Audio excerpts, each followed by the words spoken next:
Happy Halloween and welcome to Fear Coded, a podcast where normally we talk about media from the horror genre and take a queer reading of a single book, video game, film, podcast, or TV show to explore just how queer horror can be. But this is a special trick or treat episode releasing on Halloween where we answer the questions that you have been submitting to us throughout the month. I'm David. I'm Marilee. And I'm Tyler. And we are all scared and prepared by the wonderful questions you all submitted through this, the scariest of months. This is our Q&A episode. Yeah, we are very excited. And thank you to everyone who submitted questions. These were so much fun to read. I think we're going to have a lot of fun answering them. And I know that asking for this sort of thing is always kind of awkward. Oh, what if I ask the same question? But we didn't get a lot of repeats. So your minds are really wonderful, beautiful treasures for this world. Thank you to everyone who submitted. Yeah, seriously, we appreciate you so much. Yeah. And I know I can't wait to answer some of these questions. I've been seeing them as they come in, and y'all are so fun and creative. What a great group of listeners. For real. Everybody's so creative. I know. It's just, Tyler, I can't with you. Let's hope that our answers can be just as creative as the questions you all have asked.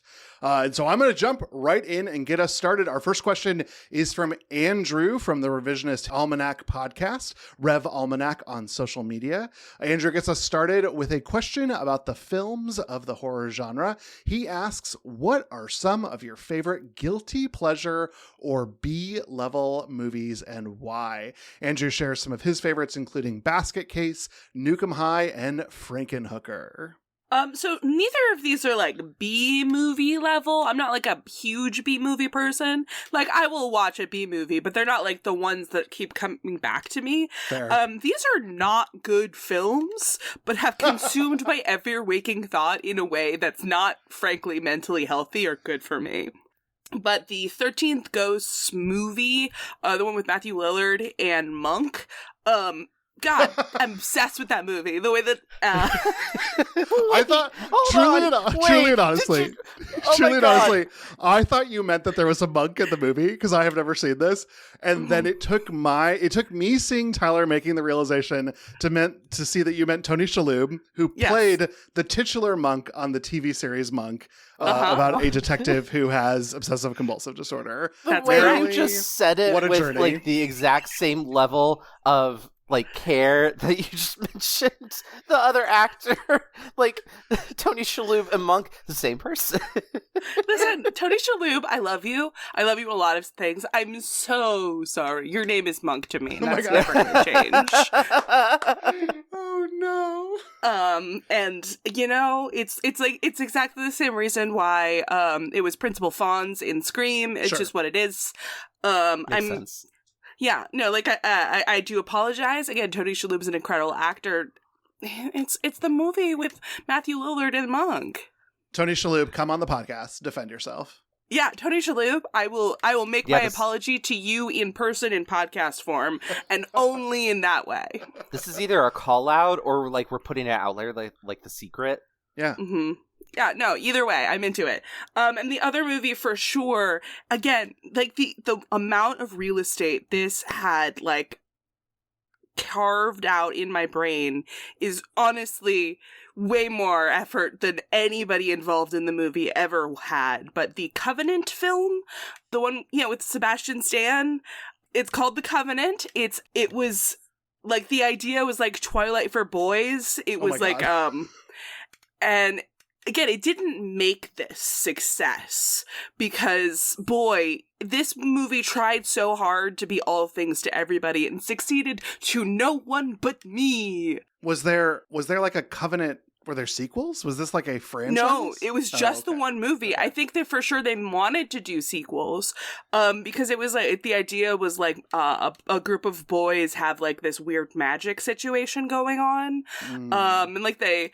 It was right around the same time as Twilight was like popping off, and like the idea was definitely to like have a big hit in that same demographic, but like it was edgy and for boys. It's not a good movie. I fucking the amount of shit that I've dissected in my brain is like, this could have worked if this and that, and you could do these things to make it real.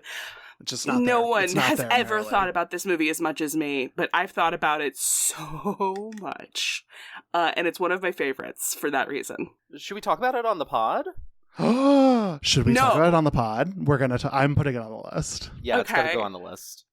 Boys with supernatural powers, like that's hello. That's a whole month. We can just do a month thing. of boys. I have I've come so close to writing out a perspective 4-season TV show and just mailing it to Netflix. It's like, hey, have you considered? I don't think the rights would be expensive. That Marilee, amazing. You should absolutely do that. But for season 2, just write, you've already canceled this, and you don't even need to worry about 3/4 of the work. Yeah. Well, it's also this was when Netflix had the this has lived in my brain for so long. This was before Netflix was the canceller. It was the place that rescued the canceled. Oh no, the canceller. That's a good horror villain. Mm-hmm. Yes, the canceller. Anyway, I've embarrassed myself incredibly too much for the first question in this. Tyler, what do you got? So I'm a lot like you, Marilee. I don't watch a whole lot of B movies just because it's not really my bag. I don't normally like watching kind of movies that are just mid for the sake of it. Although I don't know, maybe that's just... Again, I feel like there's a huge B-movie horror community that we're, gonna offend. B-movies are great, and they're really interesting because you could do things in a B-movie that you wouldn't in, a bigger movie. It's just that you're asking also about guilty pleasures, and my pleasures are so guilty, but, that's not the thing. Okay, actually, I think I got something for you. Give it to us. There's been, a whole lot of Chucky movies, right? Yes, many of them. Many of them. Some of them are pretty okay, and then some of them are hot dog water. But the more recent Chucky movies, that are actually, focusing on, the same character, and there's, possession and stuff, and I think, the actor that plays... Chucky, his daughter is actually in these movies. Yeah, in the TV show, and you should save the Chucky TV show. So the TV show is a continuation of these movies. Yeah.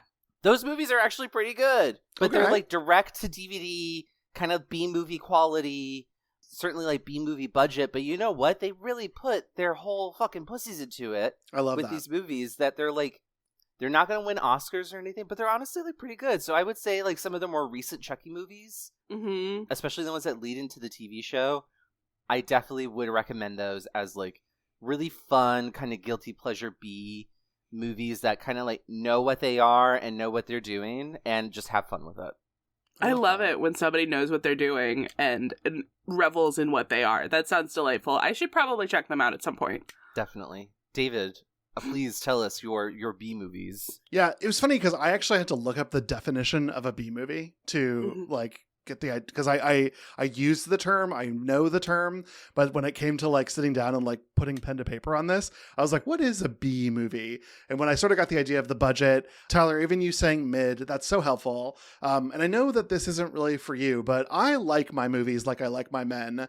Not that good, and kind of unexciting, and a low budget performer. So I think you're a delight, and I treasure you. I hope you know that. I was here for this. I was so here for this question from Andrew. I think I've talked about it on other podcasts, but I love 1997's Cube, which is a horror movie about some people who are trapped in a cube, and every room that they go in the cube tries to kill them. It's wonderful. It's great. It spawned 2 sequels, the second of which was High Art, Cube 2, Hypercube.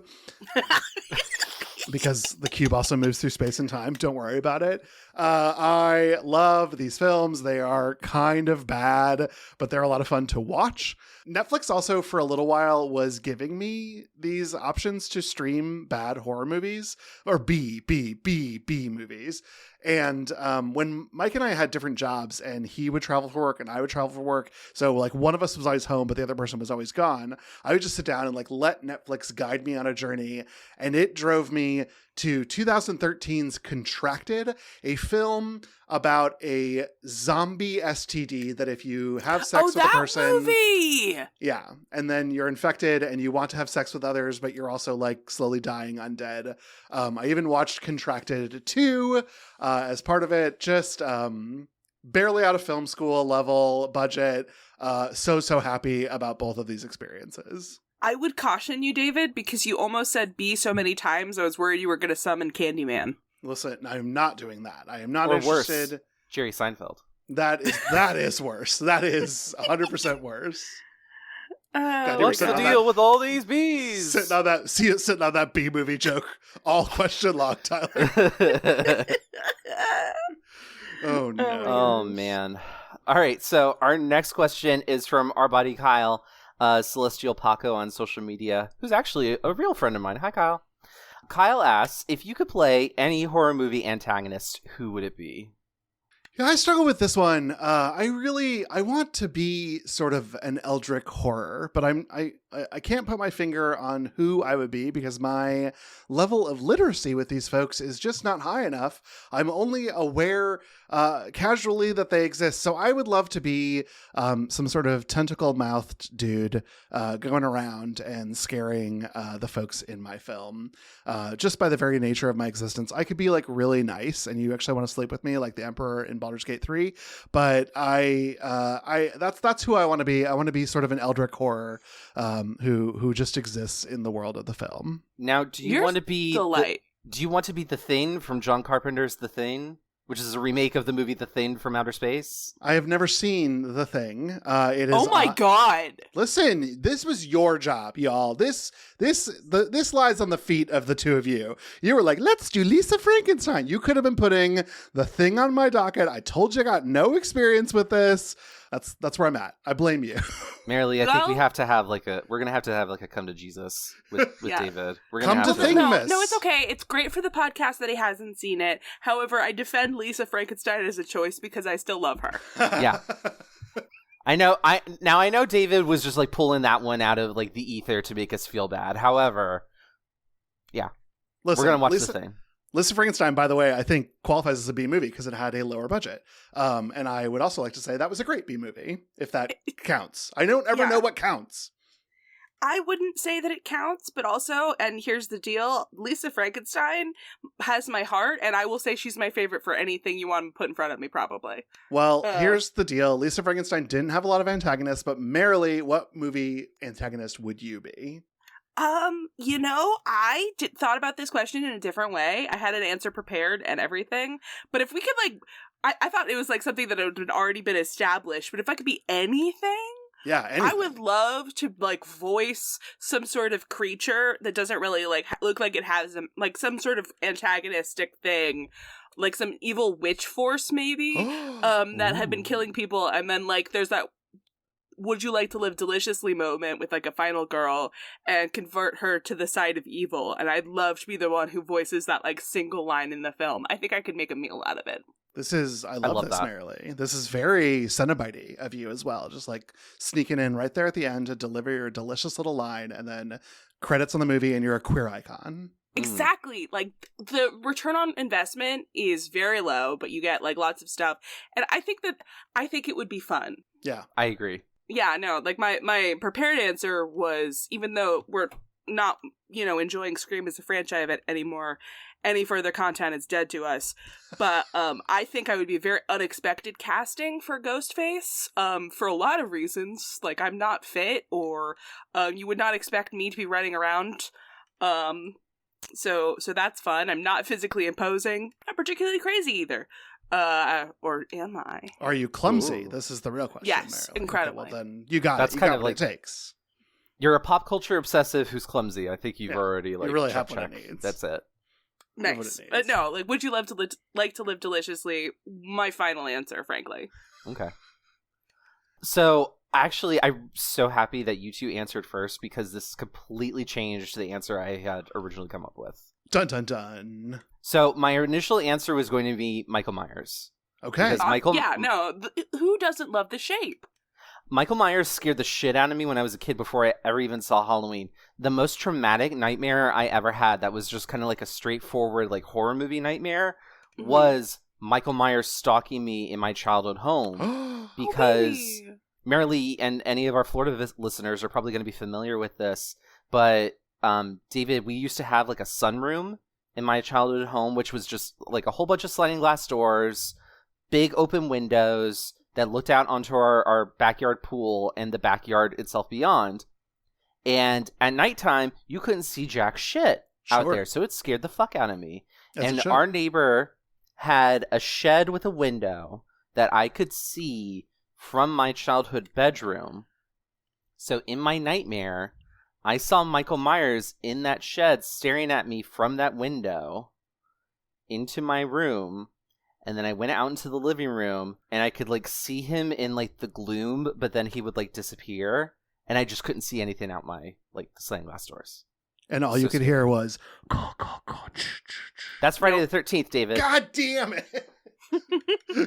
No, it would be more like dun dun dun dun. And then Tyler, I'm happy to report to you that we had this room in Michigan and we called it a Florida room. No way. Yeah. It was unusable during the winter. Oh my god, that's crazy. Well, that's what I get for growing up in the South, among other karmic punishments. I deserve nightmares and murder because of my geographic location. Yikes. Because of my parents' choices. Okay, wow. But all right, so that was my initial answer, right? But now you've got me thinking about what makes a horror movie antagonist. Mm-hmm. And maybe it's not just like this tentacle creature with too many mouths. Maybe it's something more aligned with like what Marilee's talking about, like this weird sort of force that just sort of exists. So I think I want to be a haunted house. Yeah! I love this. Yeah! I love this. I want to terrorize like the straight couples that move in. Yes. I want to scare small children. Because I was scared, and so should they. I didn't say I would be like a good person as a haunted house. No, you're a haunted house. Yeah. So like, would you be like the avatar of the haunted house that shows up in the third act, or what? Oh, I never manifest. I'm only ever the house. It's just the house. Yeah. I love that for you. This is great, Tyler. Mm-hmm. That is such a brilliant way of thinking about this question. I loved that. That was great. Thank you. That's so good. That's fantastic. 10 out of 10. I love it. Straight people coming inside of you and being like, this is a fixer-upper, and you just like bleed on the walls. Like, this is great. Yeah. You eat them. It's great. Yeah. I would absolutely eat them. So our next question is from Joel at Thespispunk on social media, who, by the way, co-hosts the great May the Power Protect You podcast, which covers the Power Rangers. Joel asked, what horror movie character archetype do you feel you fall into? And if placed in a horror movie, would your archetype survive? So, Tyler, what do you think? I think I would be like the fun, like, sort of like the gay character that is just kind of like along for the ride and making quips and stuff. And you think they're going to survive until the very end, but they're like the very last person to die. Yeah, they don't like right as we're about to escape. They don't make it until the end. Yeah, that makes sense. Mm-hmm. I think for me, the fun answer would be that we did this when we did Marilee's Monster of the Week campaign that she guided the Glitterjaw folks through. I would be Shaggy. Like, I am scared of things, but I love a sandwich.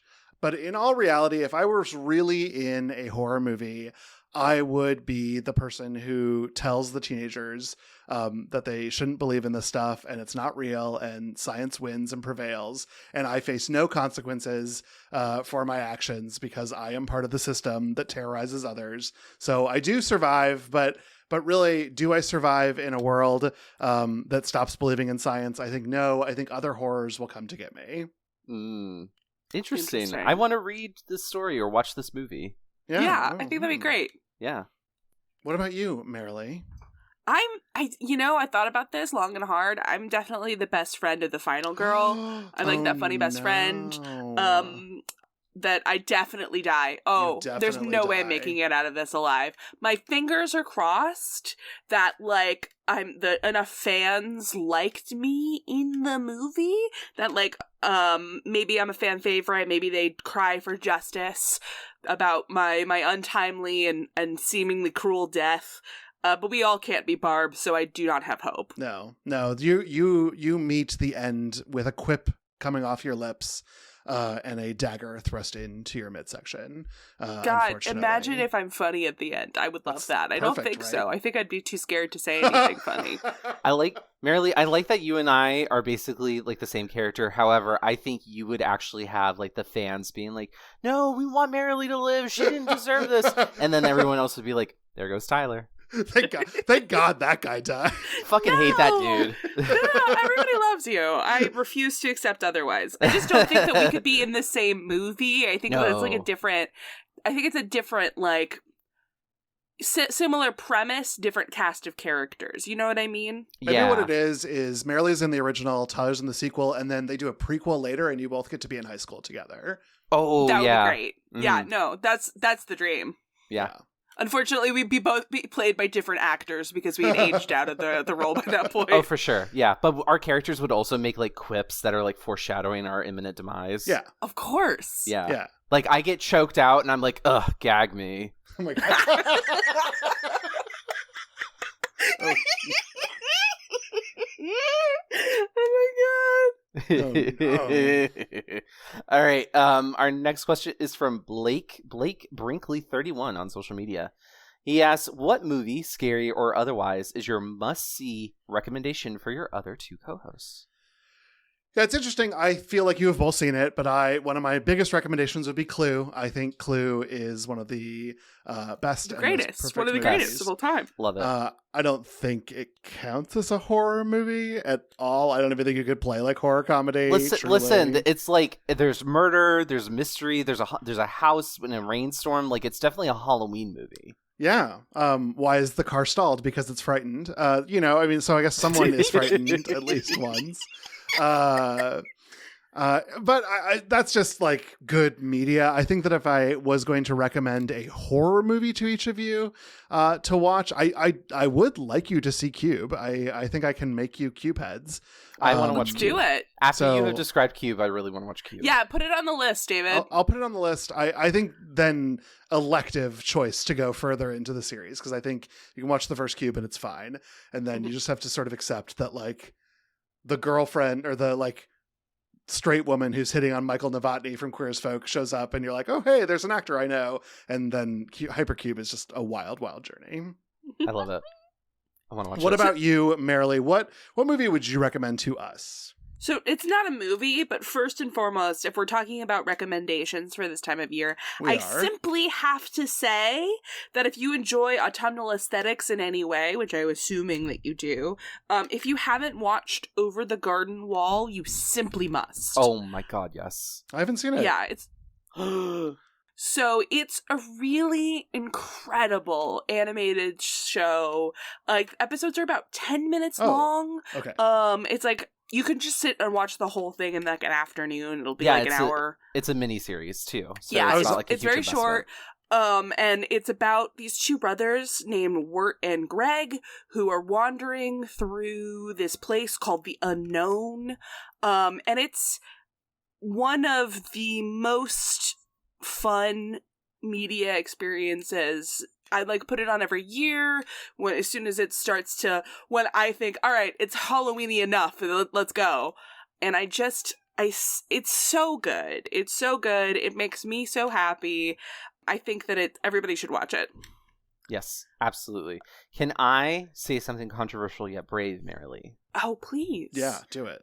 I love Over the Garden Wall, and I watch the first couple episodes every Halloween night. Mm-hmm. But I watched the rest of it over the course of November.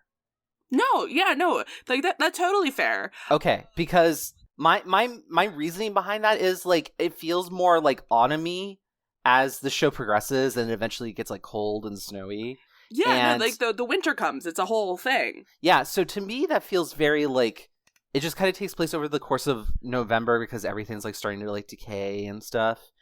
But like the vibes are at their strongest in the beginning, like during like Halloween, and then everything else I just feel like it becomes much more like just kind of general Americana autumn as it progresses. One could make a very strong argument that Over the Garden Wall starts on Halloween. Yeah, but I'm not saying anything else. Okay. About that. But I think David should really watch Over the Garden Wall because it'll only take maybe like an hour. It looks like I can really watch it on Max. It's not horror-y enough for me to like suggest it as a media that we should cover because again it. Oh, but really, it would be so fun to talk about someday. All right, we'll do like a special, like autumn equinox episode sometime. There you go, and that'll be Over the Garden Wall vibed. Yeah, it's so good. It's so good. I love it so much. If I do have to recommend a horror movie, though, again, you probably have seen this, Tyler, David, maybe not, but the 2007 movie Trick or Treat is neither of you? I have not actually watched it yet. Oh my god. I'm familiar with it, I just haven't watched it. It's really good. It's another, it's a movie set on Halloween. It's an anthology. So, like, there are a bunch of, like, smaller stories that all take place on Halloween night. And it is fantastic.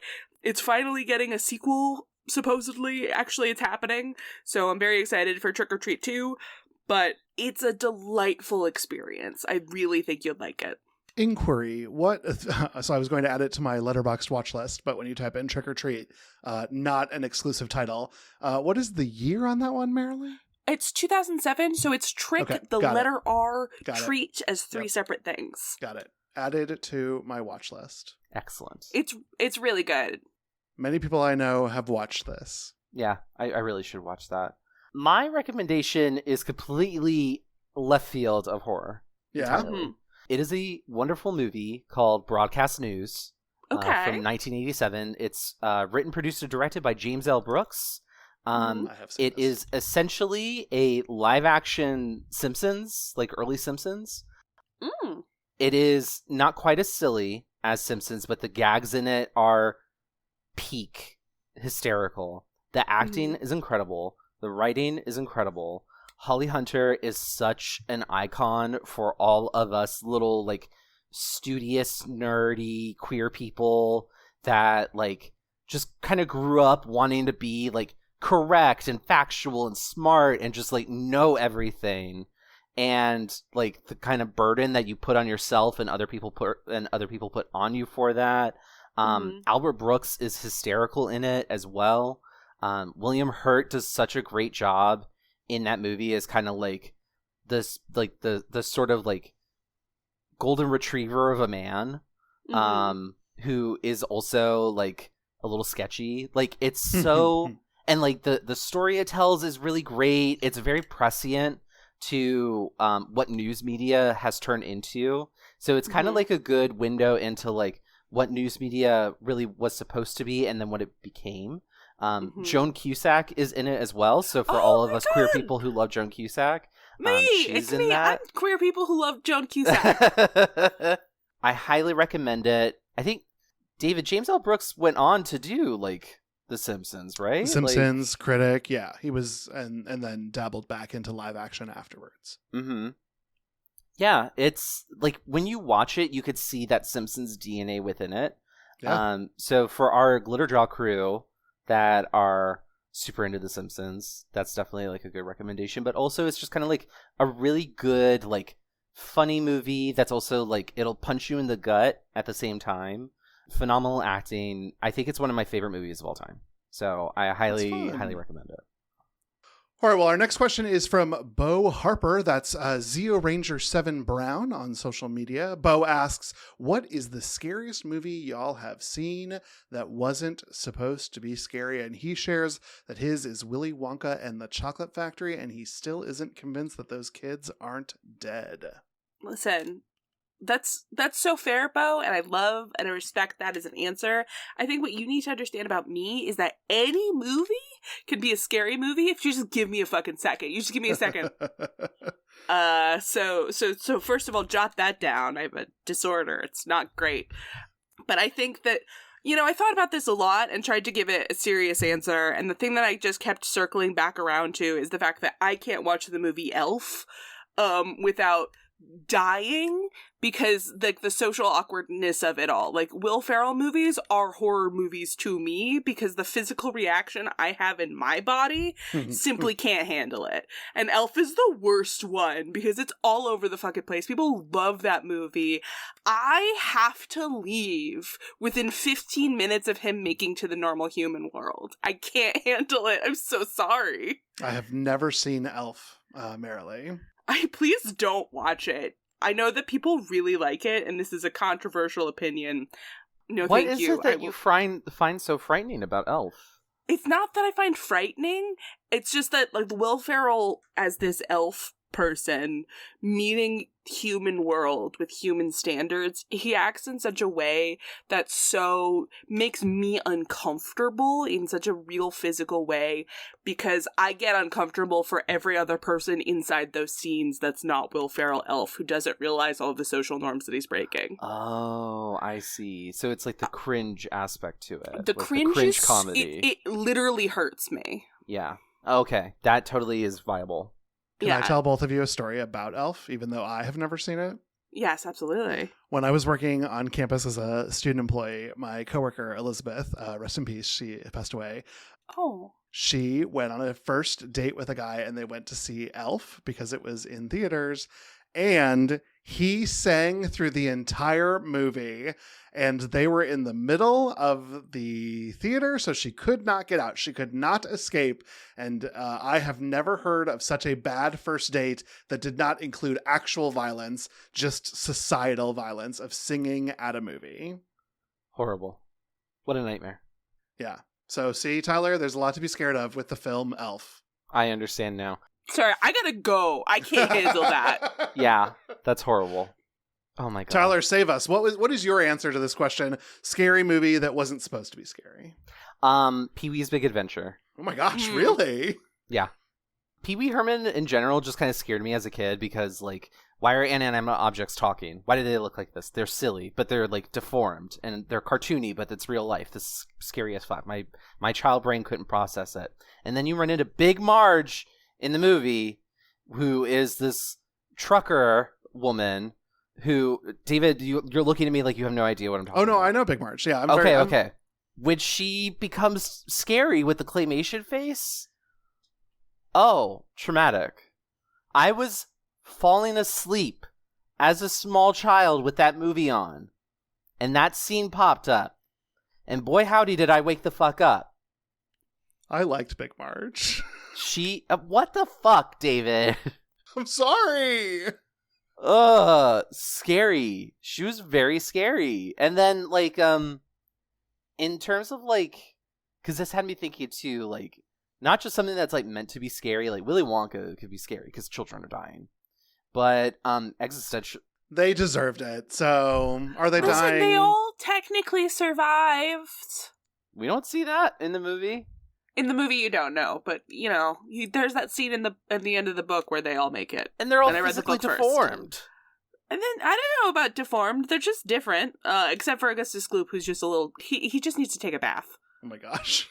Oh boy. Same. No, that little boy got, like, stretched, and now he's all, like, fucked up. You know what, then don't go to a candy store or... Yeah, if you simply follow the directions. It's like Willy Wonka is a slasher who only kills you if you break the societal. It's the sin factor, Tyler. Tyler, just obey the social contract of humanity. Oh boy. Now I'm getting scared just in real life. Existentially scary to me also is the movie Seeking a Friend for the End of the World. Good movie. With Steve Carell and what's her name? Keira Knightley. It's about the world is ending. What are we gonna do? Let's party and stuff. And Steve Carell is like a depressed man because he doesn't have anybody. So he meets up with Keira Knightley, and they find, I don't know, a reason to live or like find purpose in the end. And then at the end of the movie, the world ends. Yeah. And it was horrible. It's horrible. It was so much more upsetting than Don't Look Up was for me. It's just like it was just dreadful, and I hated it. And that was really scary to me. And I don't want to talk about it anymore. So David, please save us. Did you happen to see Carol at the End of the World? It is a cartoon. The world is ending. Everyone has sort of fallen into debaucherous life. And yet she finds satisfaction going to a job that she discovers. And then there is eldritch horror that happens. Oh, no, I don't want to see that. Okay. I get fucked up when I'm watching movies or shows where the end of the world is guaranteed and gosh, I wonder why. Too much like a mirror, too much of a mirror in society. Yeah, pretty much. David, please. Okay. It's funny because the ones that I had thought about this, now that I'm thinking about it and hearing yours, like I picked things that I think are actually scary. So my first thought was Toy Story, but then I think like the point of Toy Story is actually to be scary in those scenes. Like, right, when the Frankenstein toys are like confronting Woody. My other one is like Requiem for a Dream, which I just think is it's kind of haunting the whole way through, but I would never say it was a horror movie. I don't know that I'm familiar with that movie. It is the first film I watched with my college friends on a television that didn't show the color red, which is a very important color for the film, as one of the characters tries to lose weight to fit in a red dress that she hasn't fit in many years, and eventually turns to diet pills. It is a trippy movie. Very upsetting. Okay. Very upsetting. I will take your guys' word for it, and not look further. I don't like to be upset. It's a very good movie, but you needed like a strong mental health day movie. Maybe not a movie that I'd recommend watching with people who are strangers to you in a tiny dormitory room on a screen that is smaller than the monitor I'm talking to you two on. That doesn't show the color red. Well, now, did it not show the color red, or was this like a color blindness? No, it's the other people were like, "This TV sucks. It doesn't show the color red." Otherwise, I would not have known. Oh, okay. So it was just like a normal TV to you. Sure. I mean, what was I watching on it? I watched 9/11 coverage on it. I rate that. Yikes. So let's get out of this uncomfortable space that we've created immediately. Another question from Andrew at the Revisionist Almanac, which, by the way, I don't know if you saw this. I don't think we've talked about it on podcast, but we did collaborate with Andrew and Revisionist Almanac. We were a part of their spooky season collab. So if you haven't listened to that, I recommend you go check it out. So he asked, across all horror films, what are your favorite inventive kills? Either, just innovation, funny, gruesome, or plain memorable in some way. My immediate thought on this was Giles Corey from the Crucible, who was crushed by having giant stones placed on him, and he was like, more weight, because I'm a fucking badass. But then I read his question again, and I was like, oh, gruesome. Even though I do think being smashed by giant boulders being put on top of you would be bad. The most gruesome that I can think of is from Saw 3. It's, I think, one of the final kills of the film, The Rack, where one of the characters is being twisted in his hands, feet, and then eventually his head is turned to snap it all the way around. And it is very well done. Yikes. Marilee and Tyler did not like that as I described it. So I will just, leave that out there. Marilee, what is your answer for this one? So this is, to me, the first thing that popped into my mind when I was reading this question, and like, this isn't the most innovative, it's not the most gruesome, but like, to me, the only answer is in Friday the 13th, the way that Kevin Bacon is killed. It's pretty early on in like the slasher genre format. So like, I just think that it's always stood out as my memory, and I think that's one of the reasons why slashers do get so creative later on, is like stuff like this, or what happens to Mrs. Mack in Black Christmas, stuff like that, or just make people have more fun later on. That's so real. Yeah, and Tyler, what about you? So I think probably expected, if you know me and my tastes. I think the chestburster in the very first Alien is... Oh yeah, no, perfect answer. Yeah, I think that's my favorite kill.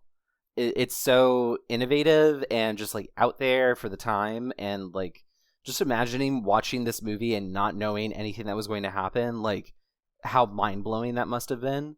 So, of course, I love that. I also loved like all the like the kills in the first Halloween movie. Just for like the simplicity of it all, but they're just so like brutal at the same time and just like cruel. I love that. I think that's like, to me, like whenever I watch a slasher movie, I like them being kind of like simple but effective. Like I think also X, like the first in Ty West's like trilogy of like Pearl Maxine kind of movies.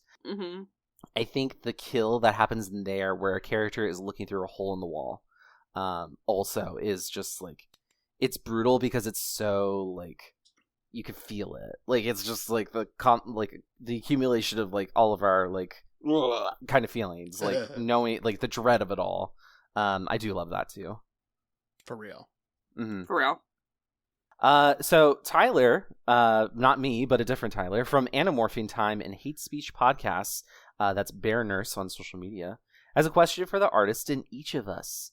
If you were to make a queer-coded horror movie, what would the killer / curse / gimmick be?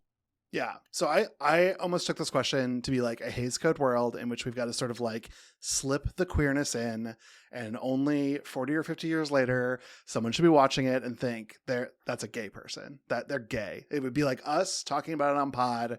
We would be like, yeah, go get him, gay guy, murder those straight people. That was how I interpret it, but you can take this however you all want. And my thought on this was I would have somebody who was really, how I would hide it is I would make them very pedantic about something like grammar, and have them in like a boarding school with a bunch of, listen, Tyler, and have them like a boarding school with a bunch of terrible misogynist boys who you want to see dead, and they turn in a paper and a comma is in the wrong place, and he finds them and he says, this will make you pause in your sentence, and then stabs them or whatever. Oh, I love that. I want to watch that movie, David. Go back 40 years and make it so I can watch it right now. Yeah. Seriously. Yeah. That's what I would do. What about you, Marilee?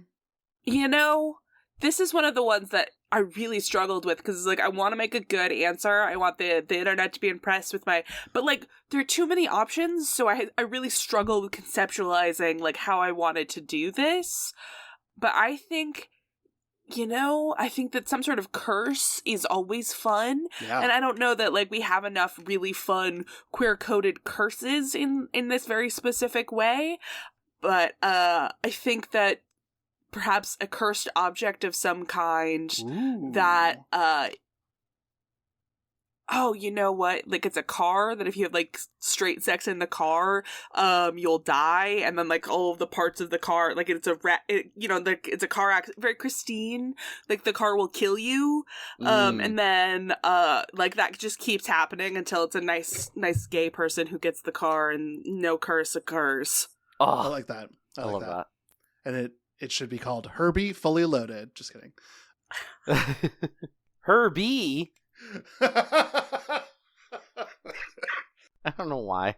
That was great, Tyler. You killed David with that one. You killed me a little bit. Cut that out. No, I refuse. I refuse. Tyler, what about you? What is your answer to other Tyler's question? So other Tyler, great name. I think my answer would probably be like, I really want to see like a drag queen killer. Yes. Yeah. Like I want to see like. Can that be my answer? Also, I want to change to that. That's so good. I want a million I would love a franchise with a drag queen killer to like get a million movies. Mm-hmm. I want her to be glamorous and grotesque, like very like peak Boulet Brothers Dracula kind of vibes. Just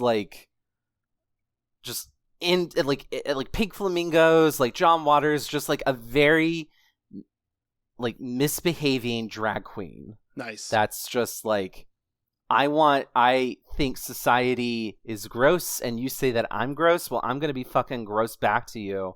And also I'm going to fucking murder you. So it's just like, give you like a fucking tuck, kind of deal. Nice. Like chopping stuff off, like going after like these politicians. Like I need 5 of these movies fucking stat. Yeah. And like I want them to be like B horror trash too. Like sure. I don't want some elevated horror mumbo jumbo. I want this to be like, I want to make like the Puritans on Twitter nervous. Like nice. I want this to be like a gross fucking movie that's just like being queer fucking rules, and it's all about pushing against the fucking status quo and what the heteronormative society says of us. And this is what I think of it, and it's going to be fucking gruesome and gory as shit, and glamorous as fuck the whole time. I'm obsessed with this. I'm obsessed with this. I want it so fucking bad. Me too, girl. I want the drag queen to also steal something every time they kill someone and add it to their outfit. Yeah, yes. like a super campy Buffalo Bill, but not Buffalo Bill, obviously. But no. super camp collectible serial killer behavior. Yeah. Yeah. I love that. This is so good. Why don't we have more stories about like queers just killing because we're releasing straight people of the agony of their heteronormative life? That it's really just I think beauty. mostly because straight people make movies for the most part, and they would be uncomfortable with that as a concept. But I think that we're leaving money on the table. I want it. I don't know. They / them. Box office flop, Marilee. The money might not be there.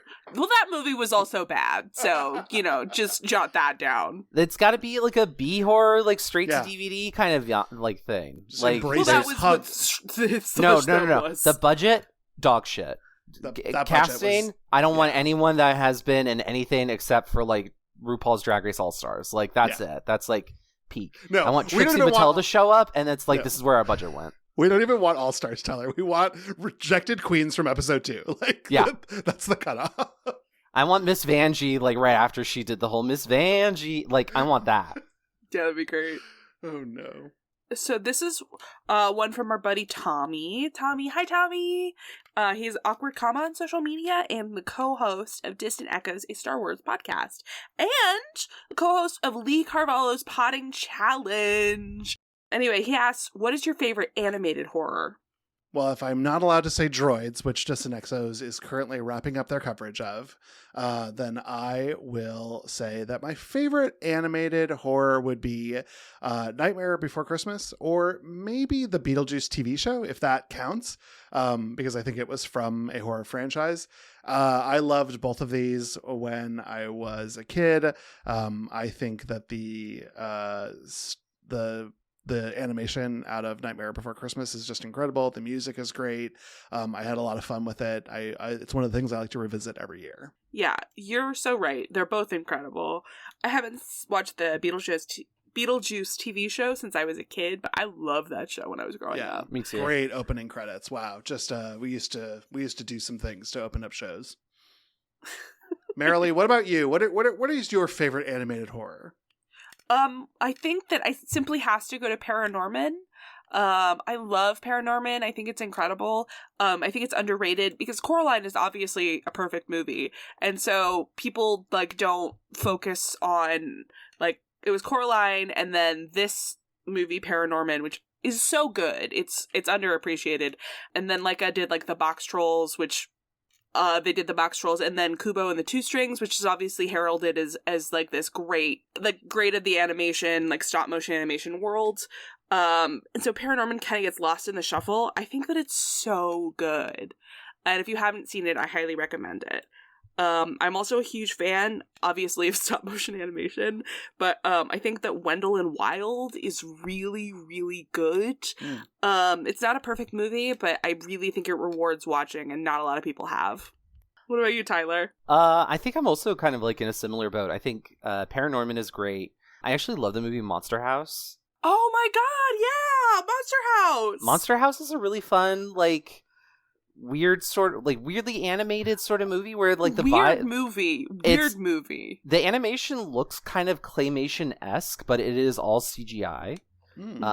And that actually, like, David, are you familiar with Monster House at all? I am not. I'm not actually. Everything that you all have said, I've never seen. None of them? None of them. I am so sheltered, Marilee. I don't know what to tell you. Okay. Well, listen, I know a bunch of movies that are getting added to our list. Put them on the list. Tell you what. Monster House is fun. That one gets really memed to death because I think Gen Z was kind of like like the perfect target audience for that movie when it first came out. So it's been all over the internet. David, you've probably seen it online without realizing what you're looking at. It's possible. Yeah. I think those are my two main ones. Unfortunately, everything that's going on with Neil Gaiman has kind of soured this, but Coraline is also a favorite of mine, so I think I will enjoy the memories I have of that and all the work that was put into it, but I will not be buying... Henry Selick was the director for Nightmare Before Christmas and Coraline, and he did Wendell and Wild. Mm-hmm. I think that more things should be thrown Henry Selick's way. I think that we all should appreciate him. I absolutely agree with you on that. I think that's terrific. There's another movie as well, which I'm now blanking on. It's like a claymation meat movie sort of thing. Like a meat dress that Lady Gaga wore to the VMAs? Similar in vibes to that claymation horror movie. I'm looking it up right now. Mad God. God. By that is written, produced, and directed by Phil Tippett. So I know that name. Mad God is another horror animated movie that I would recommend. It is very much... I have not seen it yet, but it is something that I am planning on watching. It is a horrifying nightmare put to film with some of the most incredible stop motion work I have ever seen. It is a project that Phil worked on for over 30 years to complete. So it is kind of a miracle that it exists, period. But it is gory, it's messy, it's gross. But I think the fact that it exists, period, is a miracle. So that's a movie that I have on my list. I do plan on watching it. And if you are into that sort of thing, I would definitely recommend it because I have seen very high praise given to it. Wow. Tyler, may I continue to whet your appetite with this Letterboxd reviews by user Gal Pacino, who lets me know that Phil Tippett is responsible for designing Jabba the Hutt and supervised the CGI vampire birth scene from Breaking Dawn Part 1. Wow. Just a media icon. What a career. What a career. Done it all. He was also involved with creating some of the claymation dinosaurs in Jurassic Park before they decided to go animatronic CGI. Yeah, he's got a lot of credits here. Starship Troopers, oh my God. RoboCop. That's why I know Phil Tippett's name. Oh my God, it's because he was the dinosaur supervisor on Jurassic Park. He had one job. Made a joke. Somebody made a joke about that, and then he responded on Twitter. It's like, hey, those dinosaurs made their mark every single time. Something you cannot say about the actors. Burn, so Laura funny. Dern. Love that. Yeah. Also, I know that we just said a lot of really great stuff about Leica Studios. I wish all of the animators who work in that at that company a very happy unionization. I support you. Let's go. For real. All right, our next question is from Will, D20 Will Save on social media, one of my favorite user handles. He has an adjacent question while we're talking animation. Will asks us, what is y'all's favorite Simpsons Treehouse of Horror segment or Bob's Burgers Halloween episode? So for me, I'm not as familiar with Treehouse of Horror as I am with Bob's Burgers Halloween episodes. So I'm going to go with Bob's Burgers here. My favorite Halloween episode is The Haunting.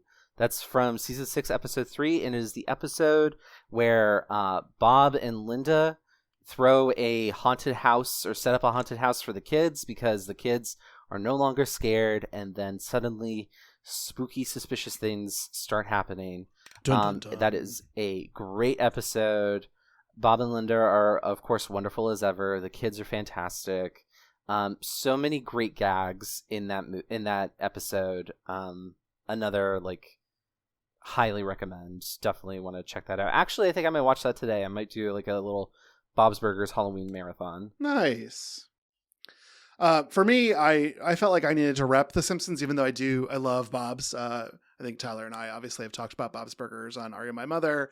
I think it's an absolutely wonderful series. But I knew that I needed to come and rep my Simpsons thing here. So I did find on Disney Plus, there is a list of all of the Treehouse of Horror episodes. And I thought, I'm going to watch all of these before we record. And I made it into season 11 and was like, no, this is enough. So sorry, listeners, I didn't make it all the way, even though I have seen some more recent entries. And I would love to point to the Death Note episode, which is from recent history, which was fantastic. And I hate that I'm being really boring about this, but it's the first Treehouse of Horror for me. I think part of it is James Earl Jones being in all 3 segments as Sarok the Preparer, an alien who's maybe going to cook the Simpsons, as a random mover as they move into this haunted house, and then as the narrator for The Raven. I truly think that we were trying some wild things and got some very impressive guest voice cast to come in. I think we jam loaded this one with jokes. It was great. If you go a little bit further, season 9, we've got Marge as a witch in a Crucible related segment, which was really great. But I truly I don't think I think maybe the first one was the best one for me. Even though there were other great ones that came later. Marilee, what about for you? Because I was interested to hear your answer for this one. I know you're not a big Simpsons head. It's true. I'm not. And also, please don't hate me. Like, I know that Bob's Burgers is really good. I've just never gotten around to watching it. So this was a question that I was, like, kind of nervous about, especially because, David, you stole my answer. Oh, no. Because I was just going to say that the first one's such a classic. So like, good. Even I know that one's really, really good. I know there's I don't know what episode. Again, I was truly just planning on saying the first one because I knew that you, having such a vast Simpsons experience, I was counting on the fact that you were going to say something else, and then I could come in and with like justice for the first one. So fuck. There's a segment in one of the later episodes, that is like almost a Sliders like one, where Homer gets like put into like it's an alternate universe and everything's perfect, like the they're really rich and everything like that, but then he asks for a donut and they don't exist in this universe, so he's horrified and he like slides away, and then like seconds later like there's thunder and like it's donuts falling from the sky, and like rich Marge is like, oh, it's raining. I remembered that one for years after I've watched it, so that has to count for something, right? It's a great choice, Marilee. Treehouse of Horror 5 is what Marilee is going for here. All 3 segments are great, Marilee, but you did pick the one where Homer accidentally invents a time machine out of a toaster, and he is popping around. The through line of each of these segments is that Willie, the groundskeeper from the elementary school, keeps showing up to try to save the family, but gets an axe to his back in all 3 segments. The first segment is The Shining, which is called The Shinning. The second is... I remember that one. Yep. The second one is the one that we're talking about here. And then the third segment is Nightmare Cafeteria, where the kids are all being fattened up by their teachers to be eaten at the elementary school. Great choice, Marilee. That is a fantastic trio, and probably one of the greatest segments is that Time and Punishment one right in the middle. Yeah, like that was for years, that's just like that last shot of like it starting to rain after Homer has like fled this perfect universe. That's stayed with me. Yeah. Excellent choice. It was the only option that I had left. I should have reordered. I should have made myself go last, Marilee, because I could have probably talked about anything. Well, what we're going to talk about next is our next question from Chels. That's Chels725 on social media. The co-host on the brand new Glitterjaw show, The Q Division, which has episodes starting next week. All about James Bond. I'm so excited! I am so fucking excited. I loved James Bond so much growing up. Like, I watched James Bond Jr., which was an animated spin-off show. Terrible. Horrible show. So bad, but I loved the shit out of that. I fucking love James Bond. So I'm so excited for the Q Division. Again, new episodes starting next week. Listen in. Chels asks us, what is the scariest non-horror media you've consumed? Hers is the film 8th Grade. This is kind of a follow-up from Bo's question and maybe relevant to broader media than films. So don't feel restricted just to movies. Tell me, what is your scariest non-horror media that you have consumed? I think that Derek and I have shared our love of Alias, and I don't know how it happened because I have rewatched Alias, but I remember being in my group of friends. We watched Alias every week as it came on, and I remember there was an episode that just got us feeling terrified. I don't know if we were just in the mood or if it was just a spooky time of year, a moon thing or whatever, but I remember being very frightened of that, and I can't even tell you what episode it was, and I've rewatched the series, but that memory has lasted with me forever, that there was literally a jump scare and we all screamed at the television and threw popcorn up in the air like we were in some sort of sitcom. So that's my answer, that there was some episode of Alias that really got to me that I have experienced. And then I think I have shared this on air somewhere, but in a very similar circumstance, I was playing video games with my best friend and we were playing the original Buffy the Vampire Slayer on Xbox. And when a vampire got us, we all screamed as well. And that felt a little kin to horror, so I didn't want to use that as my only answer, but a very similar memory of just being in a group of people who were all scared together. I love that. That's such a fun answer. Mm-hmm. Well, Mary Lee, tell us, what is your favorite non-horror media? I could say Elf again, frankly, because it really is. But no, I won't. I will say, some people could say it's horror. I never watched it and like felt weird or uncomfortable or like horrified. But the show Criminal Minds is a favorite of mine. Love that show. There is an episode that I watched it, and it's a lot of people would say that this counts as horror media, but it never was for me. However, there is an episode where the unsub in this episode is kidnapping people, cutting off their leg, and then reattaching somebody else's leg to that person. And I straight up could not finish that episode. And on like when I was rewatching, I just skipped the episode entirely. Like it made me so uncomfortable. And like I don't like medical horror. Like I don't like the idea of like everything about this unsub is just the worst possible. It's so bad. I hate it all so much. That's got to be my answer. Wow. Oh, what a great answer. Horrible. I want to find this now, Marilee, because I love that sort of thing. Mm-hmm. It's so bad. Some really important character stuff happens at the last little bit, so as it turns out, you can't actually just skip the episode because it helps like set up some stuff. And it's the Alex Blake season, who is one of my favorite Not Emily's. And so like there's a lot of good stuff that could theoretically be in this episode. However, the unsub is just the worst. Oh, interesting. No. Tyler, what about for you? So I think the scariest non-horror media that I've consumed, and I think I'm going to go back into the time machine here. I've got the toaster. Let's do it. I'm ready to go dive into my past. There was an episode of Wishbone on PBS. Oh. It was the Legend of Sleepy Hollow episode. Oh, yeah. Mm-hmm. Okay. First of all, the Legend of Sleepy Hollow is just a scary story. Like that's just like it was scary back then. It's scary now. Iconography is classic. Like there's a man running around without a head, and it's a pumpkin, and he's going to take your head. Like that's scary as fuck. He should really have an actual head. Like he should not have a pumpkin there. Exactly. Yeah. So I've got fucking the Sleepy Hollow guy chasing after Wishbone the dog, which is awful. Like you should not do that to Wishbone. He's just trying to teach literacy to children. But then in like the B plot of that, which is like the real world, the kids, Max, Wishbone's owner, is like dared to like knock on the door to this haunted house.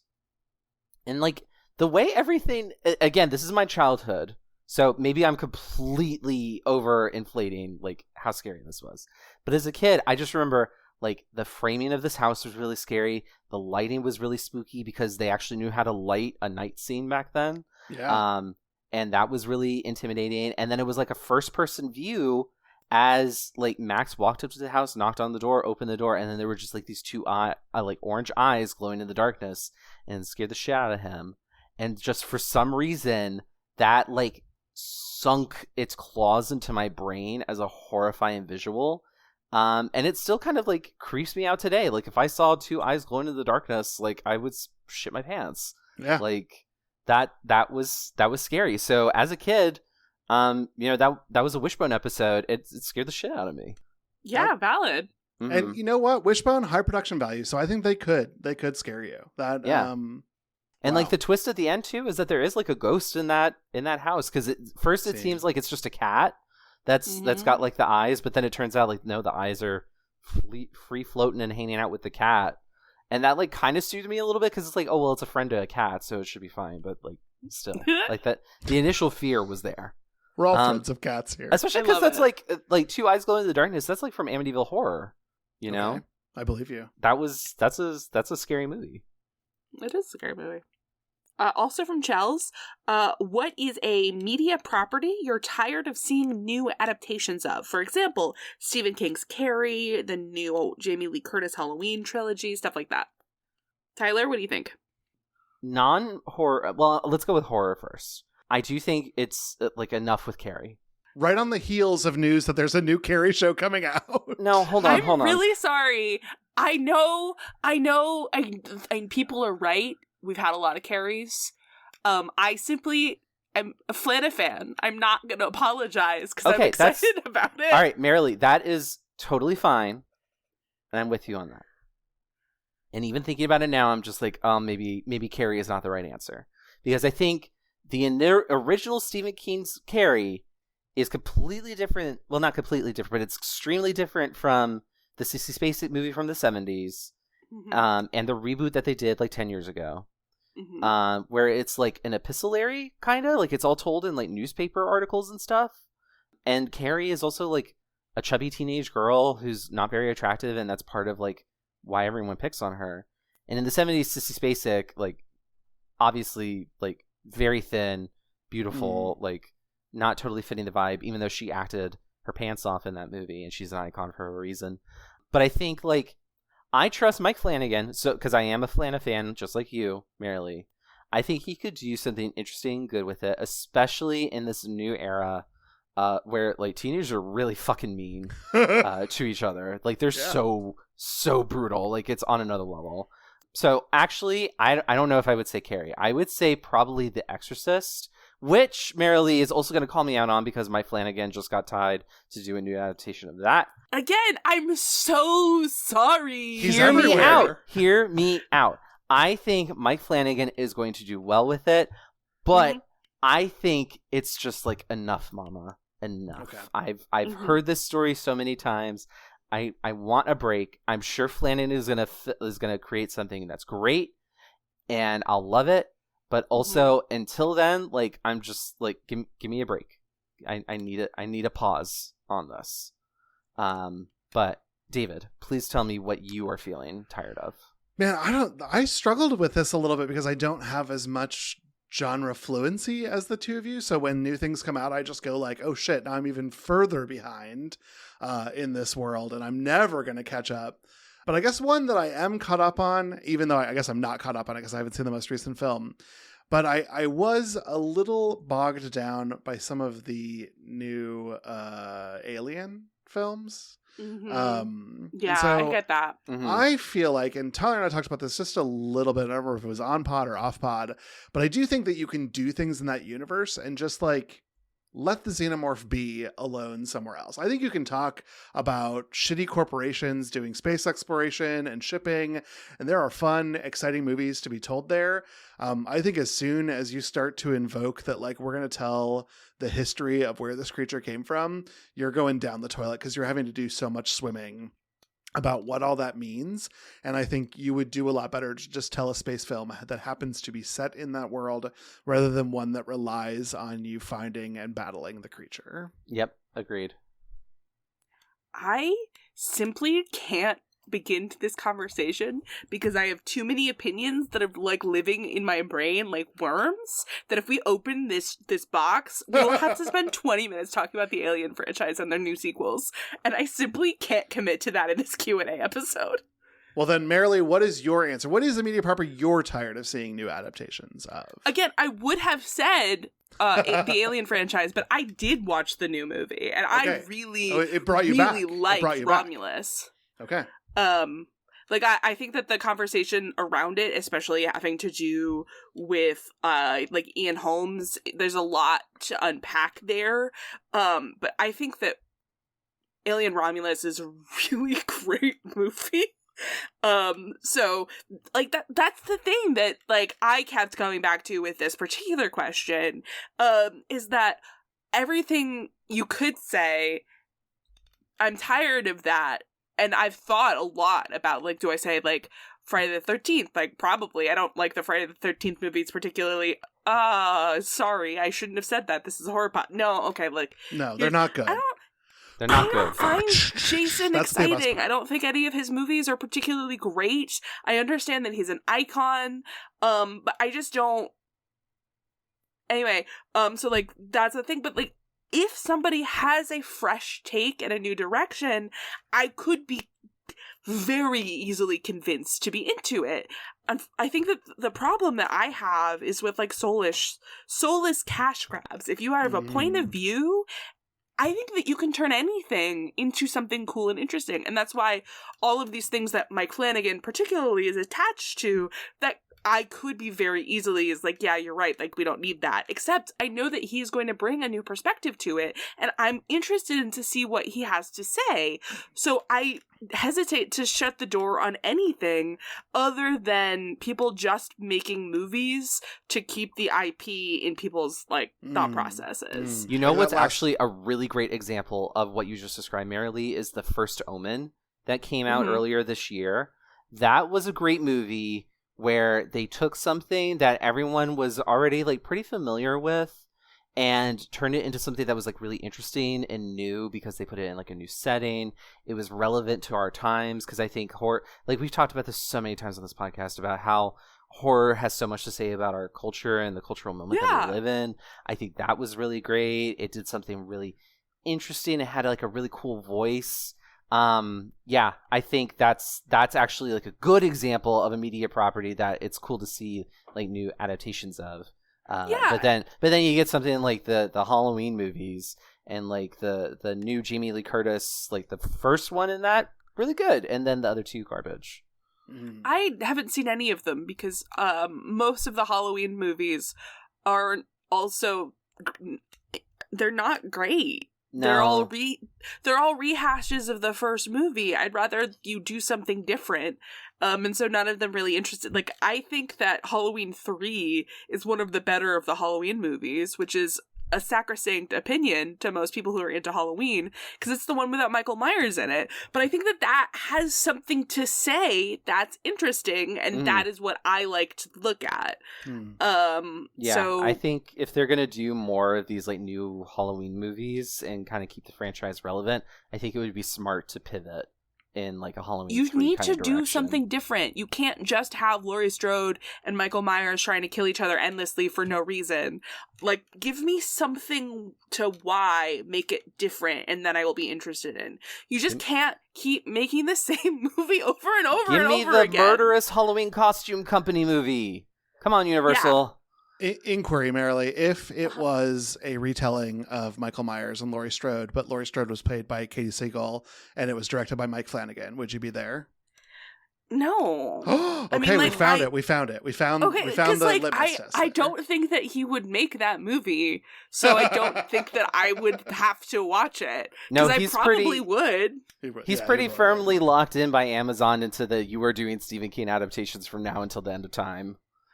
And he loves Stephen King, so I think he's very happy. I'm actually like a little bummed by that because like I think he like Midnight Mass is one of my favorite things that he's ever done. I like it more than the Haunting of Hill House and Bly Manor, like way more. And it was it was obviously like a riff off of Stephen King, but it was his own story that he came up with and he put a lot of himself into it. Yeah. And I would love to see more of that, but he's kind of like been chained to the Stephen King writing desk now. So, I mean, hopefully everything comes out great and he's going to be happy.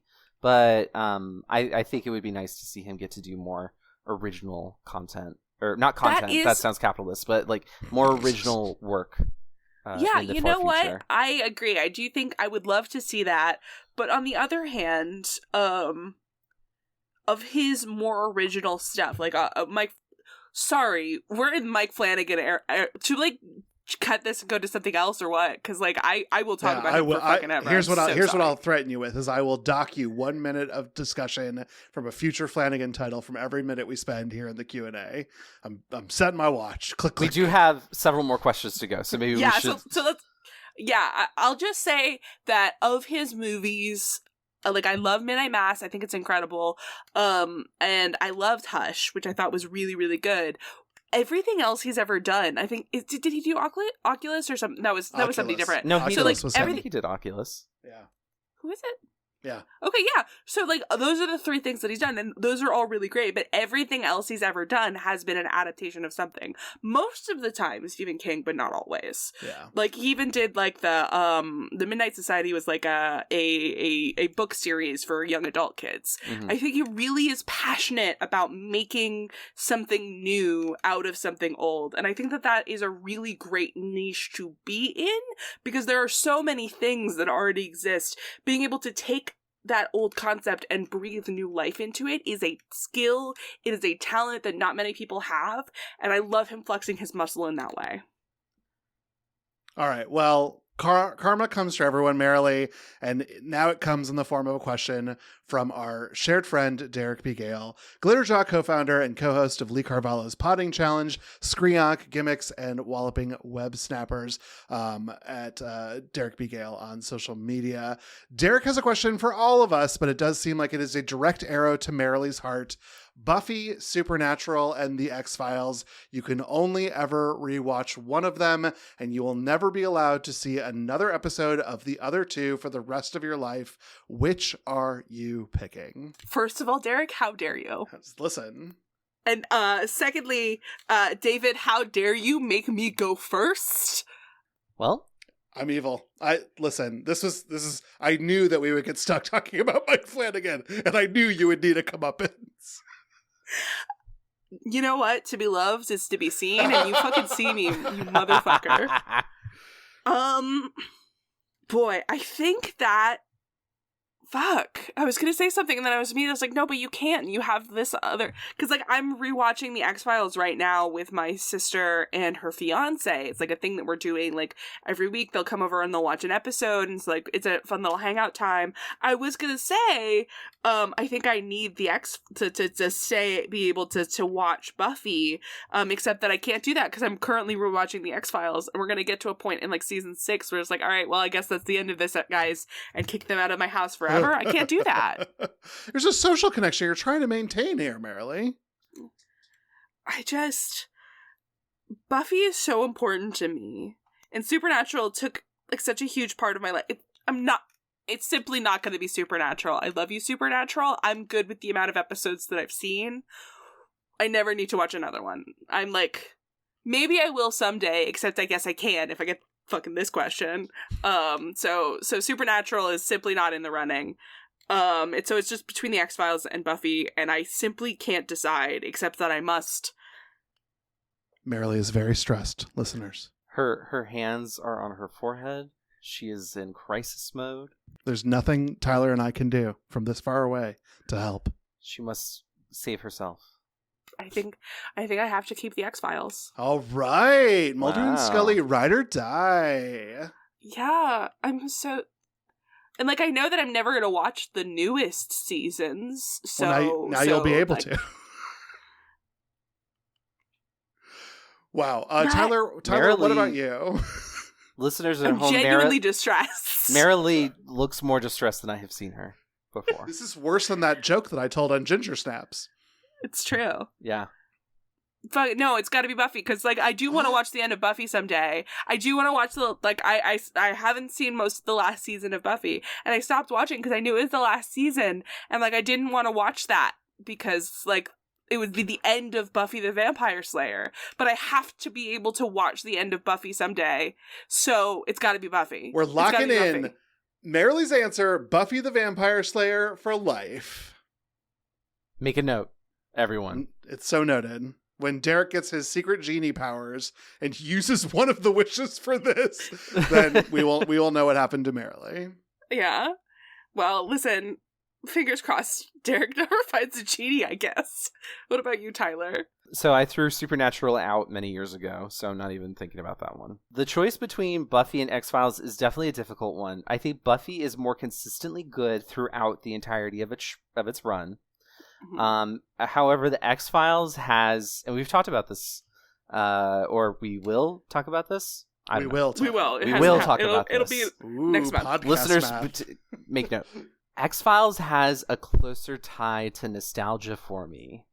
And I love Gillian Anderson so much. But the X-Files also goes kind of shitty after, like, a certain point. And so it's hard because then it would mean, like, I can only watch, like, those first, like, I don't know, 5 or 6 seasons before it becomes not good. But at the same time, like, man, those are good seasons. They're really good. They're really so good. I think I am more in the mood to rewatch X-Files than I am Buffy, because I watched Buffy at, like, the perfect time where I was in college. I was maybe like a sophomore or junior, and it was like the memories of high school are still fresh.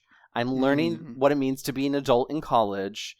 Buffy, I was watching the show as Buffy was figuring out that same stuff because when it was on Netflix, and it had such a huge impact on me, and I think it really helped me, like, figure out what it means to grow up.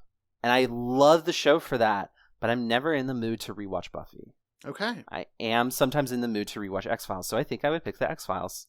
All right. So I think they were all of them fooled, because the correct answer to this is Supernatural. Boo! No, like, there's no wrong answer. And frankly, I'm like, my whole strategy, when I saw this question come in, I was like, I will answer it last and I will pick whatever answer the guys don't pick. So I'm glad that we've all, like, naturally come to that anyway. But let me tell you why. It is 17 different television shows in one. So it also makes a pretty good desert island show, because you could really just keep watching it and forget that it was even the same series. I also postulate, though I can't confirm this, but I feel pretty strongly about it, that at some point of time, Sam and Dean say every word in human language. And so with an infinite amount of time and resources, I could recut Buffy and the X-Files from memory, but it would just have to be Jared Padalecki and whoever Dean was. Jensen Ackles. Jensen Ackles acting out all the parts, but I think Jensen would make a fine Scully anyway. And so my answer is Supernatural out of utility. I also feel like if I looked at these 3 shows and said, how many of these am I going to have to cover for gimmicks in my lifetime? I'm probably going to be coming back to Supernatural more often than Buffy and the X-Files. Fair. That's so fair. The thing is that I love Supernatural. I deeply love Supernatural. I think that it was so important to me for so long. It's just one of those things where after a certain point, if you really deeply care about one of the characters, it's not rewarding to watch the show anymore, because the writers certainly don't. Yeah. I'm just in this for my own little Gen AI project that I'm going to be doing to recut these together, Marilee. That's what I'm doing. See, here's the thing. I would never consider that. And my thing is that if I never get to watch Supernatural again, at the very least, like, there's fan fiction that I can read that's better than some of the episodes of the show. There you go. So there's that. Well, thank you, Derek, for giving us pain. Yeah, no, the worst. Friend. How dare you? Classic Derek. I treasure you, Derek. Why would you do that? So Bo Harper, again, who's Zero Ranger 7 Brown on social media, asked, what is the scariest character that wasn't supposed to be scary? So, like, Marge in PV, but she is scary, but she's, like, supposed to be scary in that moment. That's fair. So I wouldn't classify her as that, but that's kind of like the closest thing I could think of. I think of, like, if a movie character or a TV show character or whatever is supposed to be scary, or they're not supposed to be scary and I just find them scary, like, I'm normally scared because they're supposed to be scary. Does that make sense? I'm not normally scared by, like, a specific character that is not supposed to be scary. I think if I went, like, again, into the deep recesses of my mind, I could easily come up with something, but like I can't really think of anyone or anything that's like scary but isn't supposed to be scary. I think maybe like this is kind of a weird pull, but I'm gonna say Daniel Plainview from There Will Be Blood. Okay. I think he is supposed to be scary, but I think for the majority of the movie, he's just supposed to be kind of like a person that you are fascinated by, and he doesn't really become scary until like closer to the end of the movie. But he is basically capitalism in capitalism is scary human form, and that is scarier to me than just about anything else. So yeah, a little bit of a cop-out answer. I'm sorry, Bo. But yeah, I think that's it. David, can you think of a character that's scary without meaning to be scary? I wish I had a single character. I wish that I had like a single one character, but my hackles are always up when I am watching something and someone is supposed to be the drug dealer. And I just get like this weird anxiety either about how it's written or how the scenario is unfolding. And I was raised in an era of like 80s, after school specials. So they were supposed to be villains and antagonists. But then even as it persisted on to the 90s, to like prestige television, golden age, this like stuck with me and I was never able to evade it for some reason. And that's very odd, especially given my vocation of like counseling people who are drug users. And it's just very, I don't know, it always sort of sticks with me. But then my other answer is mascots, particularly baseball mascots who are supposed to be people but are not people, are terrifying. Put on a fursuit, you're fine. You are friendly. I can hug you. Like Gritty all day long. But like you're just a giant baseball head. No, that's very scary. That is terrifying, and I don't like it. That's fair. So you want to hit the baseball mascot with a baseball bat? Of course I do, Marilee. Especially when his head is a ball. He is. I don't mean to victim blame here, but he is asking for it. Oh. We gotta cancel David over his baseball mascot beliefs. Listen, no, they're scary. The Washington Nationals mascot is scary. I will take your word for it. Here I go to Googling. I don't like when plastic heads that are supposed to look like people are on things. Fursuit, okay. Again, Gritty, gay icon. But even my mascot, we were the Mean Green, but we were the Eagles, and we had like a guy in an eagle fursuit costume, like hot as fuck. But if it was like a plastic eagle, no, I would hate that. That's scary. He is just sort of screaming. Yes. So I do see that terror. He's screaming, "Hit me with a baseball bat." David. Take him out of his misery. Okay, Marilee, what about you? Can I say Will Ferrell and Elf again? Yeah. Or... Yes. Okay. This should double as our Christmas episode, honestly. Will Ferrell, come on the podcast.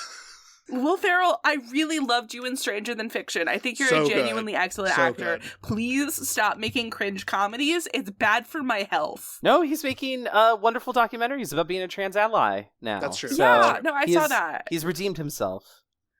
No. Oh, okay. You'll have to do more, sir.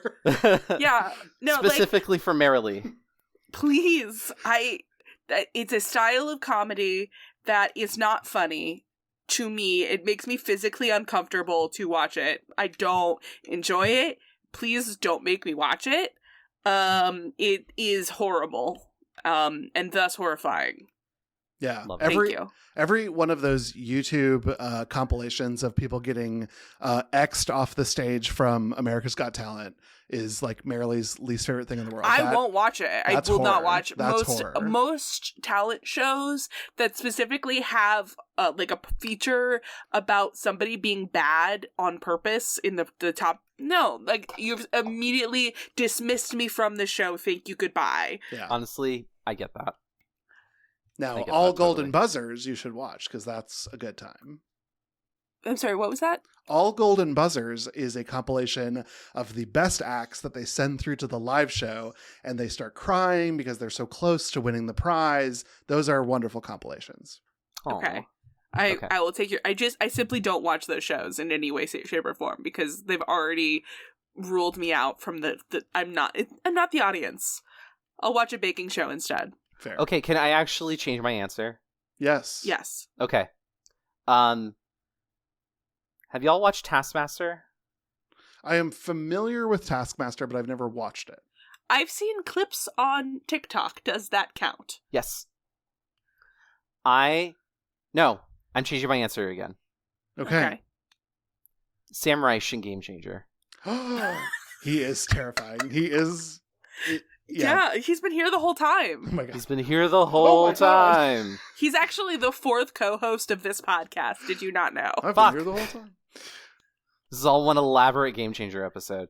For our listeners at home who are not familiar with who these people are, Dropout TV is a subscription-based service that's based off of what College Humor used to be, and has all sorts of wonderful, nerdy programming, and it also has a game show where the conceit is that the game changes with every episode, and is hosted by Dropout CEO himself, Sam Reich, and in each episode he, quote, tortures the contestants with some sort of elaborate game. There's a ongoing... They get more elaborate as it goes. And it gets more elaborate as it goes. He did a escape room episode where there was lots of things being broken.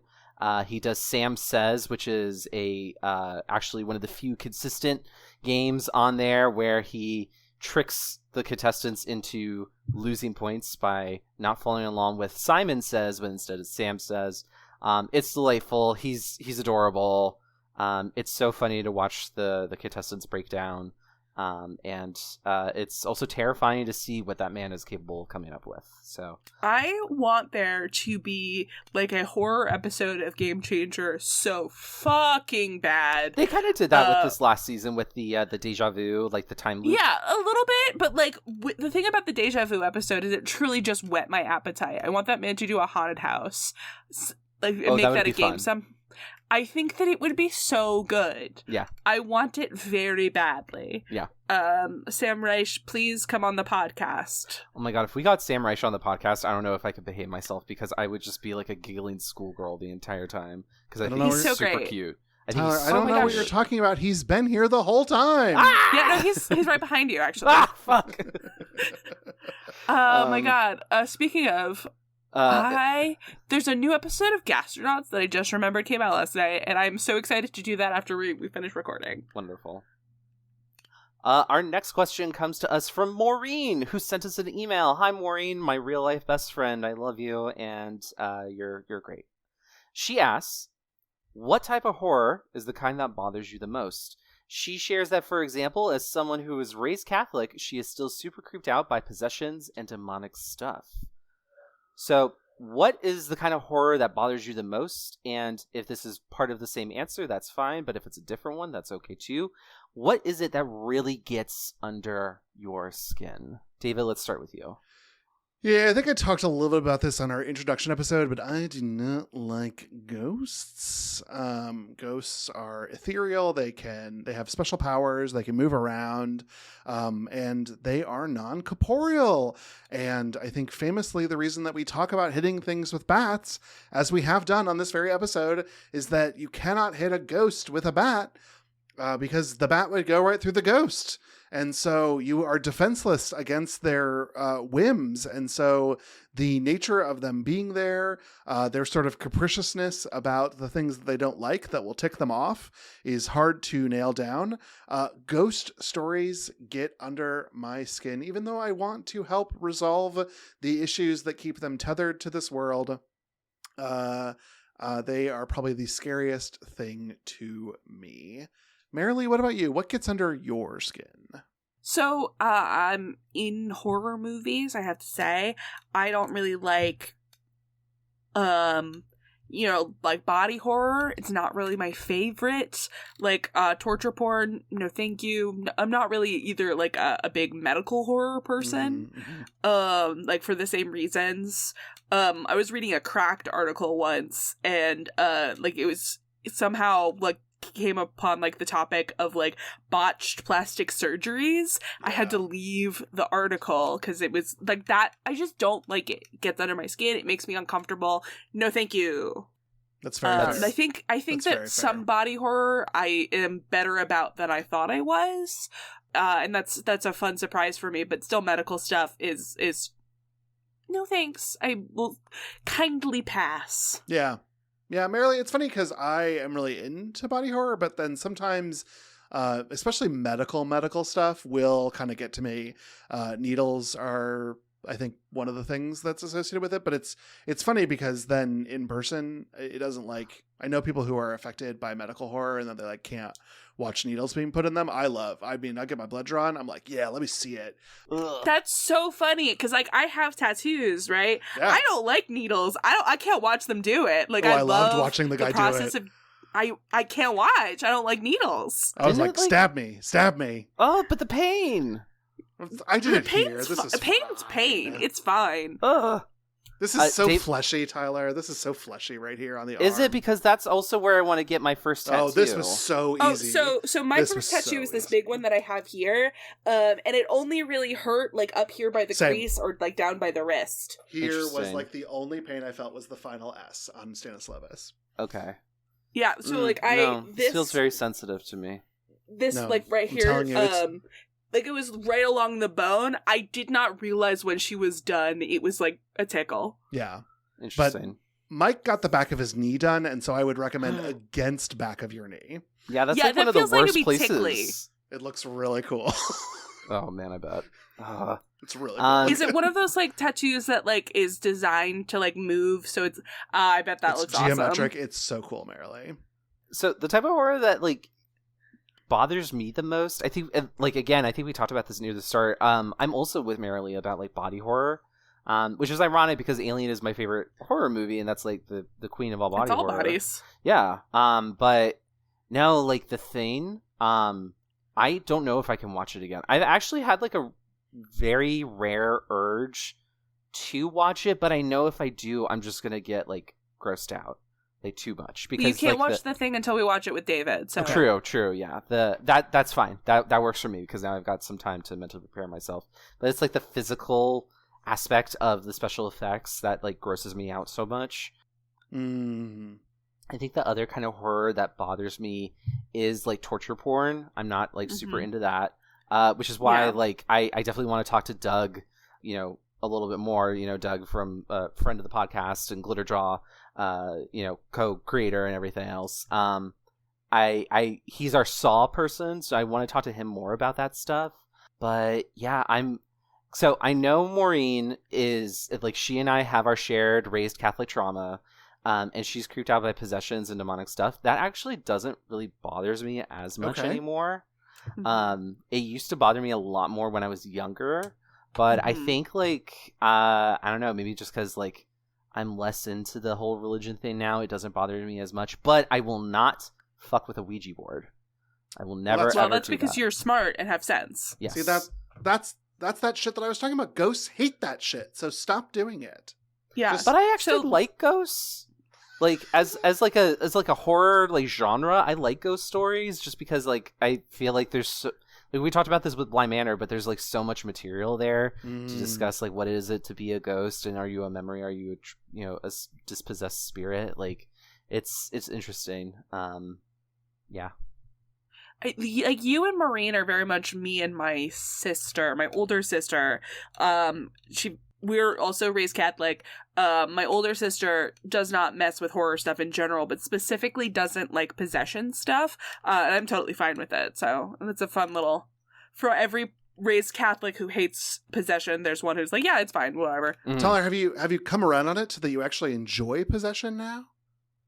I've been possessed by all sorts of gay demons for years now. So I let those things take control once I turned 20 and I realized oh wait, being gay is actually pretty great. Oh my God. You're a delight.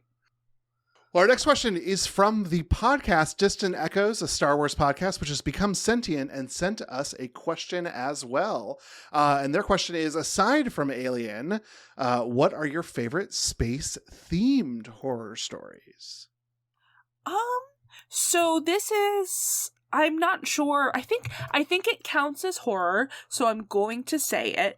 But I really like the movie Sunshine. with Cillian Murphy and Chris Evans. If you have not heard of it, do not watch a trailer because a trailer gives everything away. But the basic premise is that a group of scientists are in this like ship. They're going on a very long voyage to deliver this like nuclear payload to basically restart the sun, because the sun is having some trouble and like the Earth is like slowly freezing because like the sun is dying. And along the way they encounter some problems. And I think it's a genuinely incredible movie with a lot of really great performances. I think it's a genuinely incredible movie. It has some incredible performances. And I think that if you have not seen it, it rewards watching. But again, please don't watch the trailer. It gives away the whole twist. Sunshine. Yes. Okay, I will add this to my watch list here on Letterboxd. So, Tyler, what about you? I know Alien's your favorite. What's your non-Alien favorite? This is a tough one. Because Alien is my favorite. I also really love the movie Event Horizon, but I haven't seen that in a long time, so I'm not going to really talk about that one too much. Instead, just because this is stories, there's a Stephen King short story called The Jaunt. Which my god, yeah. Fun. I have read the Wikipedia summary of, but I have not read yet, which I should change that. I should definitely fix that. Because I loved the whole concept of that story. I think that's really spooky. Highly recommend.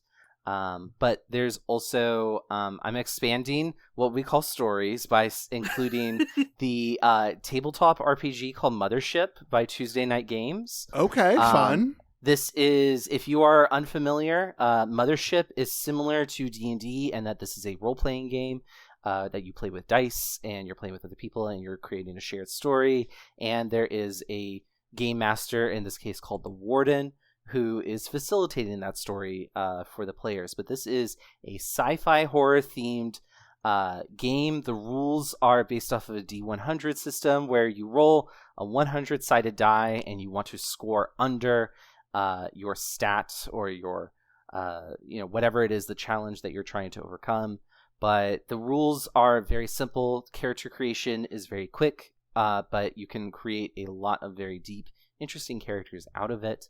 And it's all like, it's independent. It's not a big monolith like Wizards of the Coast is, or even the Pathfinder people.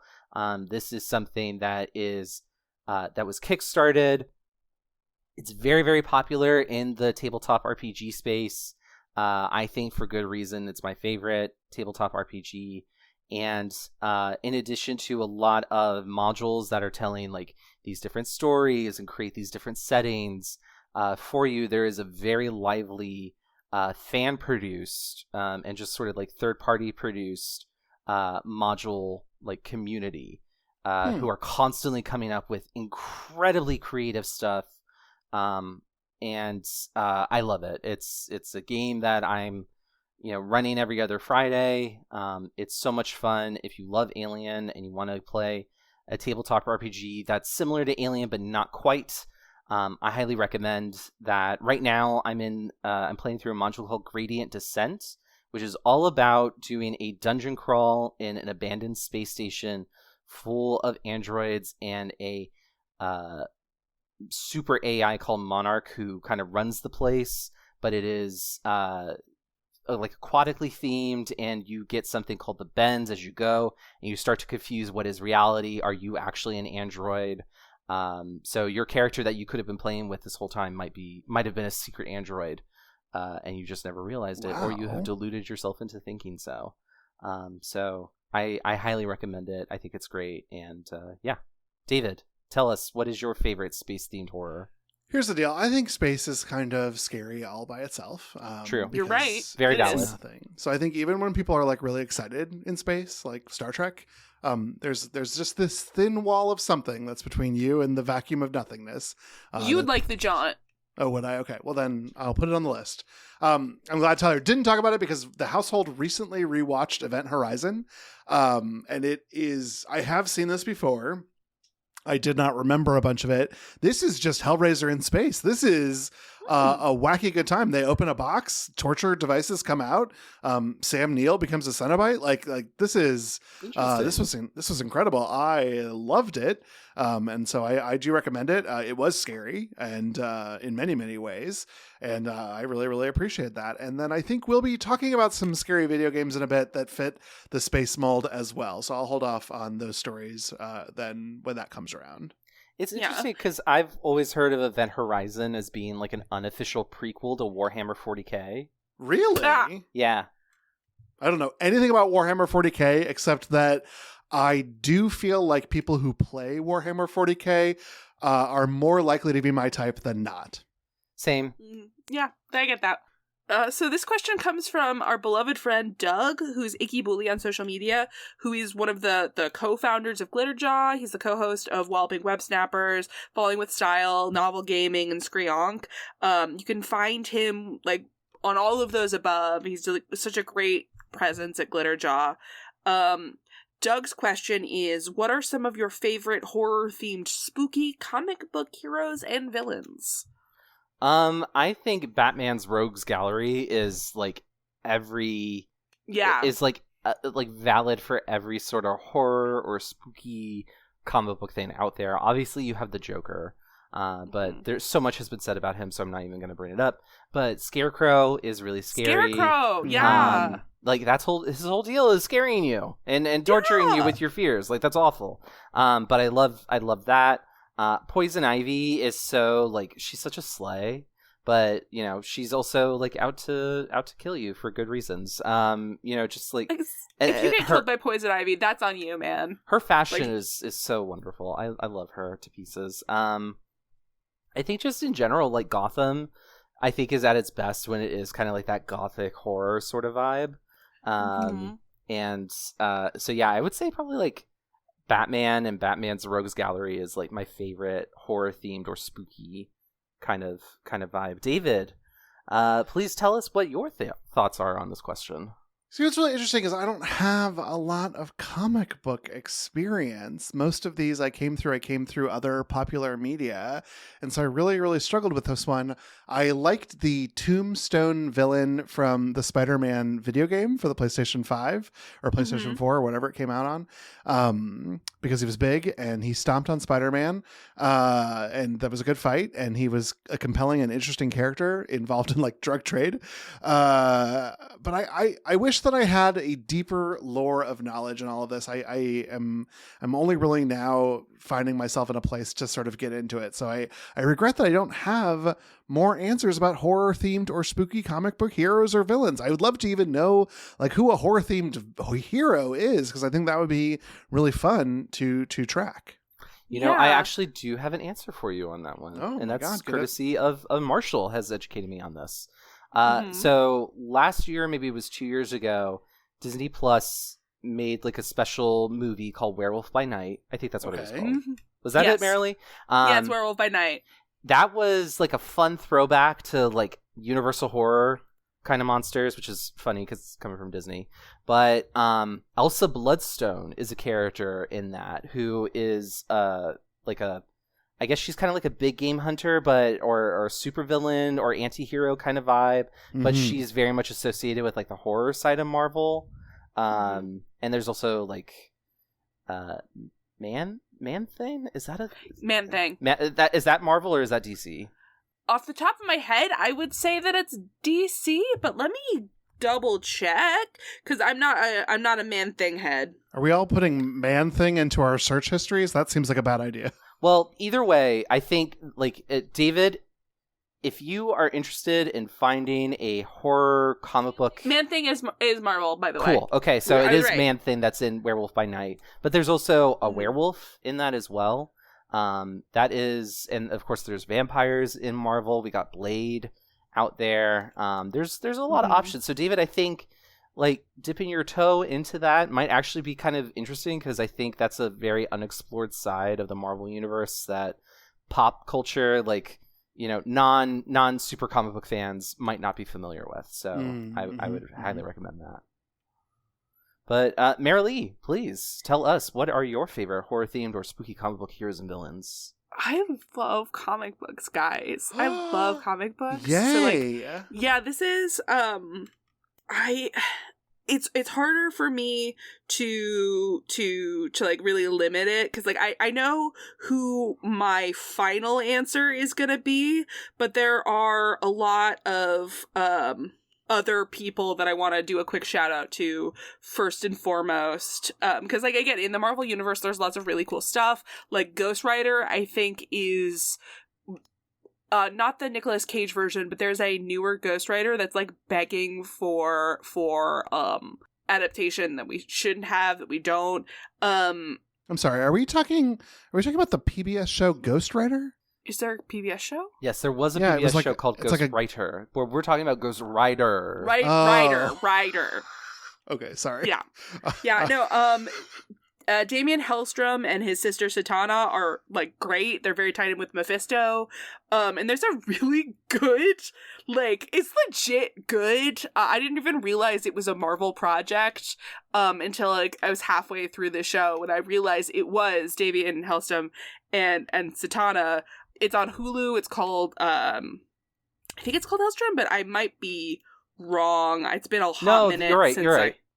Yeah, it's legit great. If at the time that I watched it, I was like, I'm never watching a Marvel project again for these other reasons. And then I watched this show, and right at the end, I was like, oh, motherfucker, it's not Elizabeth Marvel who's in the show. That's the production company that they're talking about. It's Marvel Comics. Fuck. And that's great. I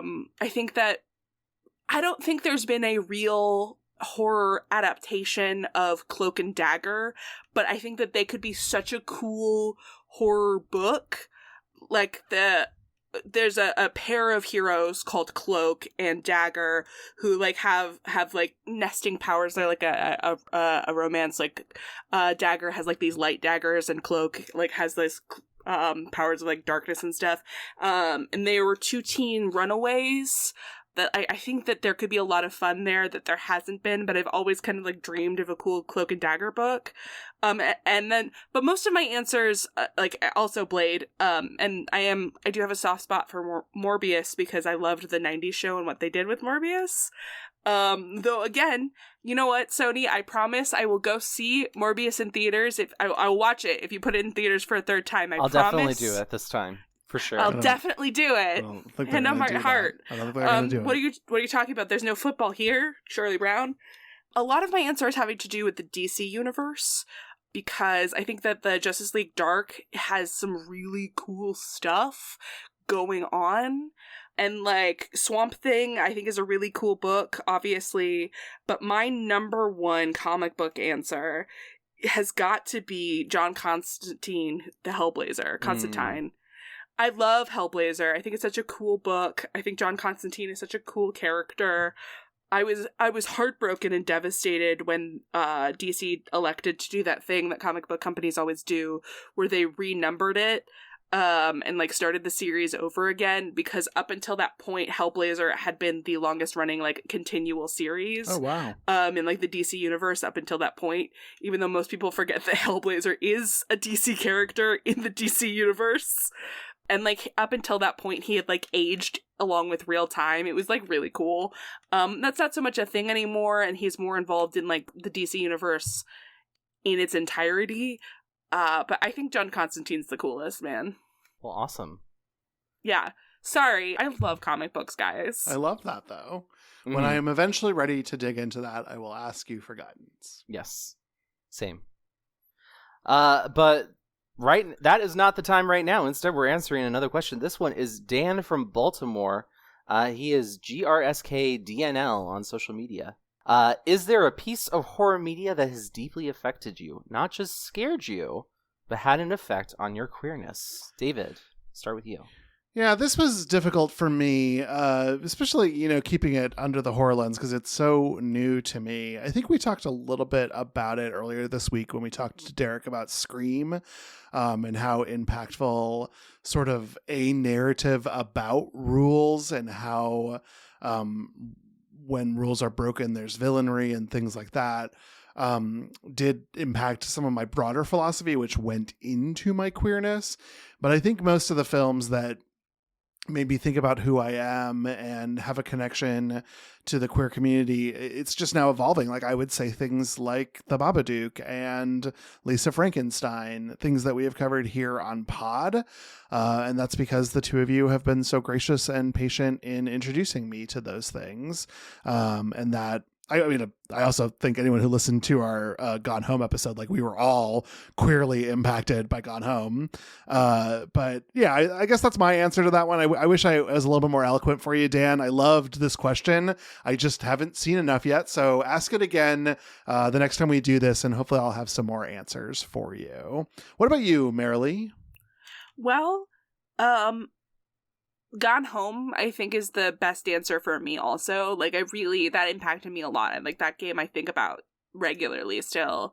But if we're talking about a horror media that has affected me on the deepest level, not necessarily my queerness, but, like, as an arrow, it's like, that's a weird other different topic. But, like, the thing is, I watched Arachnophobia when I was really little. Like, I was too young. I was, like, maybe, like, 3 to 5. Like, I was too young. My parents had it on. I don't think that they realized that I was, like, conscious and watched this.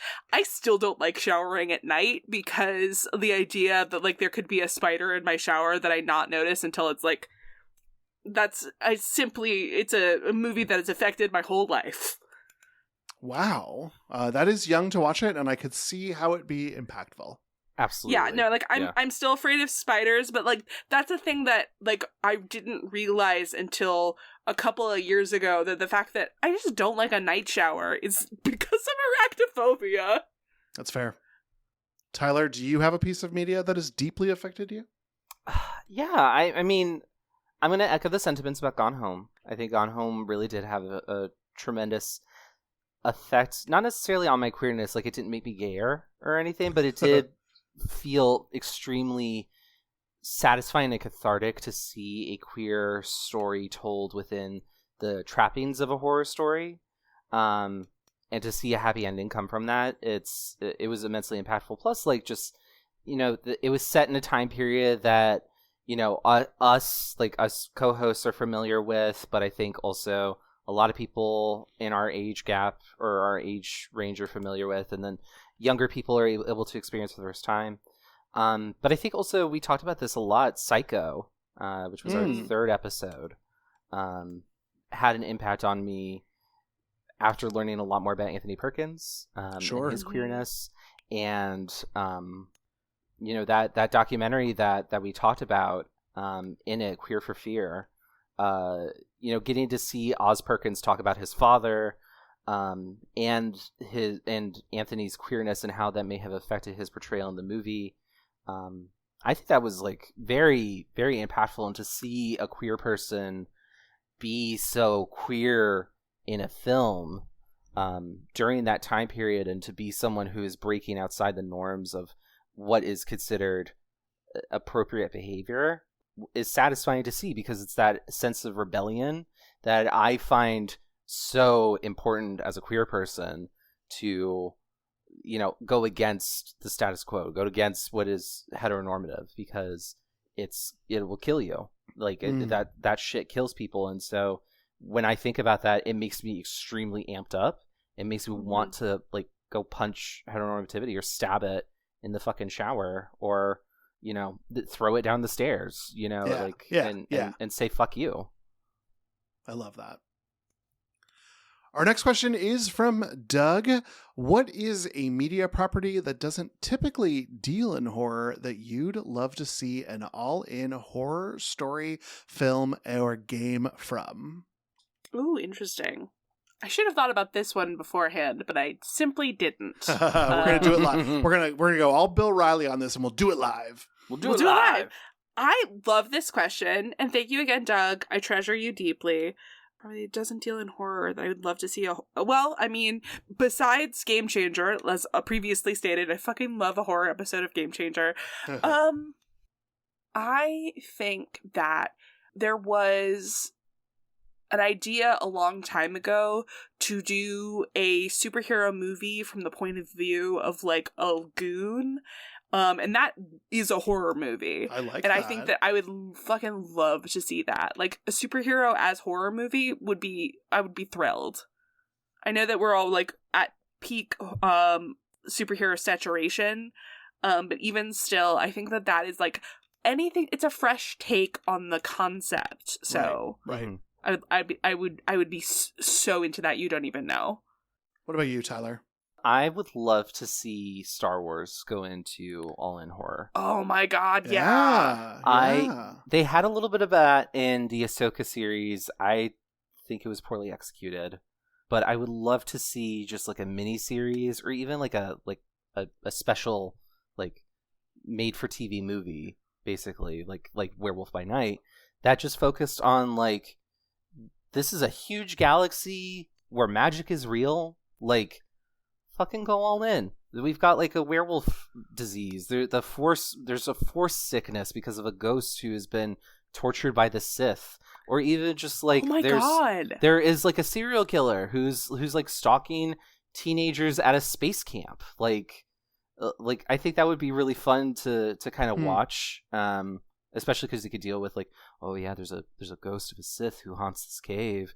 Ooh, and then it turns out like it's a possession story. You know, like I think that would be really fun. And I don't see it happening anytime soon from Disney, because Disney is evil. But you know, I think that would be, if I had my druthers, if I had all the money in the world, I would love to see something like that. That would be really fun. All the creatives who are still able to work on Star Wars are like, every day is horror for us, Tyler. Please, don't pretty much make it. It's worse. Just like a new thing comes out. It's just like AI.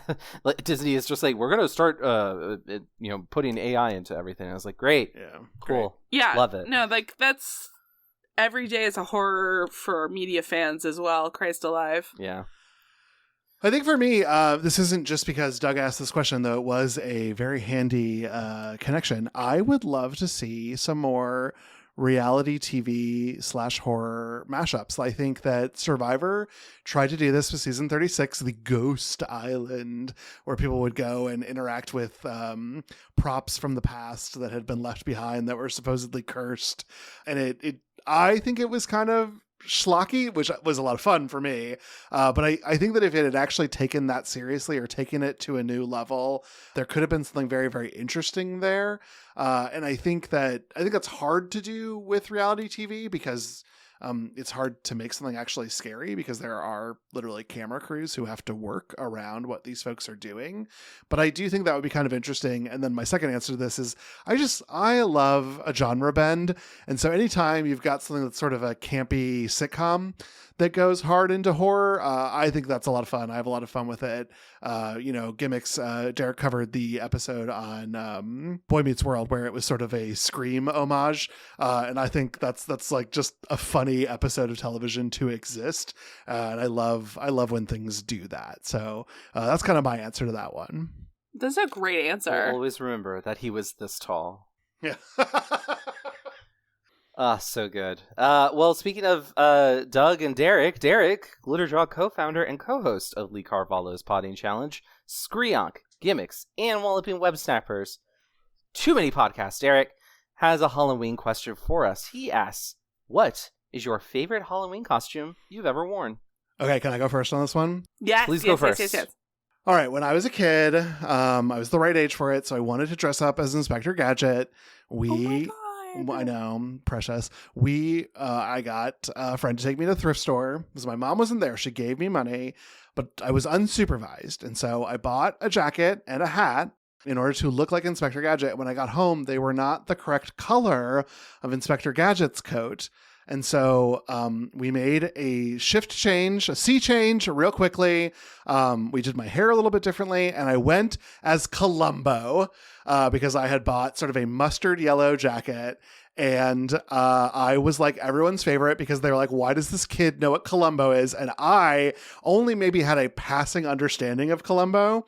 And now I feel like that's iconic that I did that. Oh my God. I'm so happy that it happened. I love that. That's so fun. Peter Falk, come on the podcast. Peter Falk, come on the podcast. Marilee, what about you? Do you have a favorite Halloween costume that you've ever worn? So I have two answers for this because, like any child in the 90s, of the gendered female persuasion, I was the Pink Power Ranger once. Yay! And I got, like, it was one of my favorite costumes. I fucking loved being the Pink Power Ranger. It was so great. I got these, like, white boots that only fit for, like, 5 minutes, which was heartbreaking because they were great boots. Love being the Pink Power Ranger. So fun. And then there's a lot of really fantastic photos of me when I was very, very little at like a Halloween dance that I was really young here, and I was a pumpkin princess. I vaguely remember this event, mostly just remember that the dress was really scratchy because it was like a bunch of tulle at the bottom. But there's some of my favorite pictures of me and my dad, were me in this outfit with, as like a pumpkin princess. And I love those pictures. So I simply have to say pumpkin princess costume was pretty great. But also I was the Pink Power Ranger and I fucking love that shit. Incredible. I think I'm actually going to go with Marilee, something similar. I was the Red Power Ranger. Oh my gosh, you were the leader. You're in charge. I've always loved the color red, and I think being the Red Power Ranger, or just the Red Power Ranger in general, was part of that. Mm-hmm. But yeah, Marilee, we could have doubled up. We could have gone as Tommy and Kimberly. Yeah. Yeah. No, not Tommy. No. Not Tommy, but Tommy Kimberly was the and green/white Ranger. Tommy was the green and white Power Ranger in the original Mighty Morphins. Jason. Yeah. I was Jason and you were Kimberly, and we could have been the Mighty Morphin Power Rangers. Here's a question for everyone in the world. What should that part of my brain be used for that retained the information that I just shared on pod? I think David, it was perfectly perfect for what it was. Thank you so much. Is perfectly suited to podcasting, so I think there's no problem to resolve. Things are functioning as per usual. Not a bug. Oh no, he turned out to be a pretty shitty dude, though. The actor who played Jason. Yes, very true. Okay, that is something that I heard. So I'm okay with not being Jason in name only. My own interpretation of it. You could be the from the latest movie that was played by the same guy who did Billy on Stranger Things. He's fantastic. He's from New Zealand. 10 out of 10 actor. Marshall just showed me the Japanese Power Rangers where they're pirates. They're like space pirates. Yeah. These folks have had too many jobs. This is why none of us can find work, because the Power Rangers have done every job. They've been construction workers, race car drivers, dinosaurs. They've done it all. It's too much. Retire.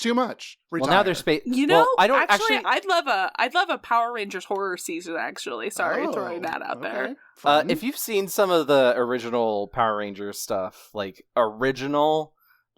Mighty Morphin Power Rangers, like that's I watch all of Mighty Morphin. Like that's what I'm saying. Like, but like the Japanese original no, I never. Version. I didn't watch There's children that get shrunk down into a space shuttle and are trying to be killed by Rita Repulsa and some other horrible monster. As is her right. As is her right. That's true. That is Rita Repulsa. I love her so much. Yeah, she's allowed. I think that women should do more wrongs, frankly, and Rita is part of that. That's fair. So, on the topic of Halloween costumes, Derek also asked, what's your most elaborate Halloween costume?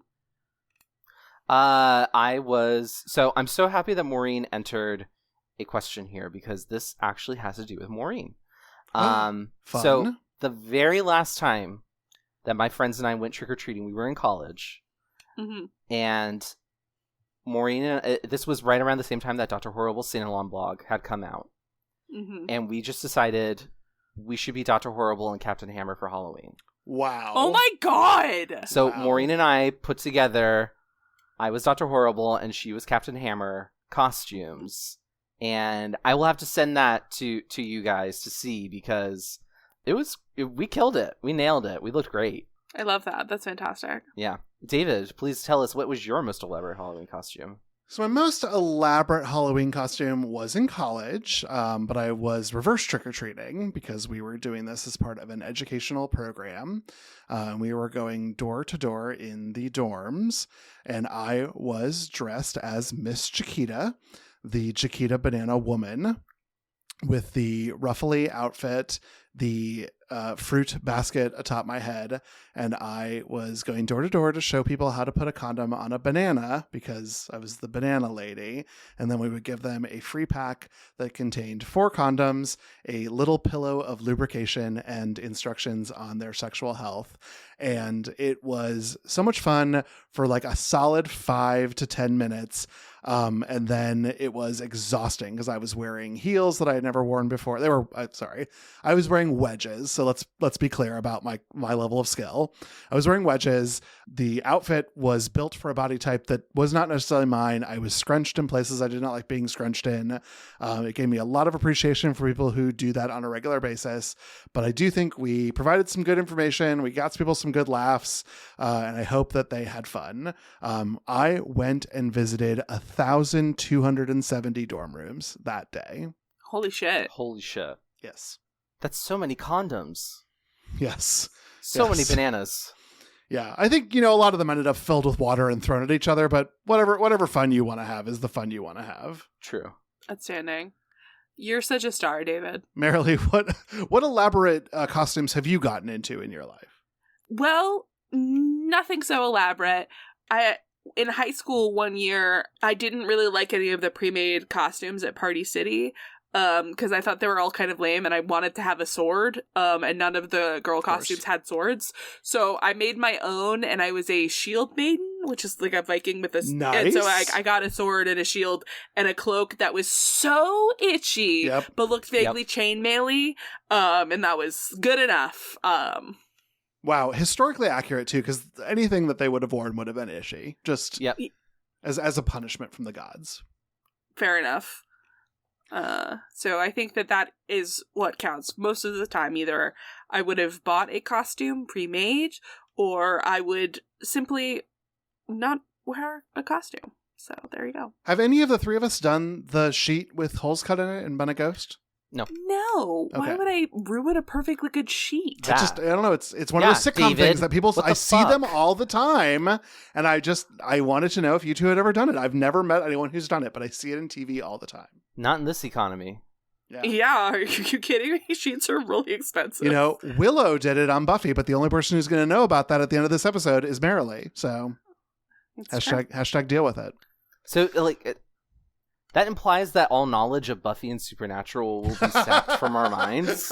Please don't. I need the X-Files and the Supernatural. Like, that was part of the concession that is like, at least I have that. Yeah. If you're gonna take it from my mind, I'm gonna need to answer it differently. Then I will not reopen this bag of tricks. David, please ask us another question. Instead, I will stay on this Halloween bent, and I really liked this one. Chels asked us if we have any Halloween film or TV marathon traditions during the spookiest season. Marilee, get us started.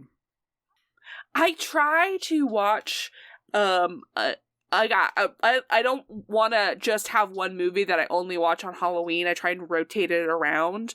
But I do think I watch Halloween Season of the Witch, more often on Halloween than any other time. Nice. But yeah, I watch a lot of horror movies, my man. That's fair. What about you, Tyler? I love to watch It's the Great Pumpkin, Charlie Brown. Oh, my God. I should watch that more, frankly. That is something that I've watched every October since childhood. So always got to watch that. Probably going to watch that tomorrow, actually. So that's very exciting. And then also we have, tomorrow we're recording on Saturday, so Sunday. It will not be November 1st when I watch. That would be anticlimactic right there. A little bit, yeah. But I also try and watch Hocus Pocus. Every October. Haven't done it yet. I don't know. My brain has just been so busy being sick and hurricaned that I'm just my attention span is so low right now. So I don't know if I can. You're so valid. Yeah, I don't even know if I could do Hocus Pocus, but I can at the very least do It's the Great Pumpkin, Charlie Brown. But David, do you have any Halloween film or TV traditions? Oh, actually, can I add one more? Because I do like to watch Halloween Town pretty close to Halloween. Nice.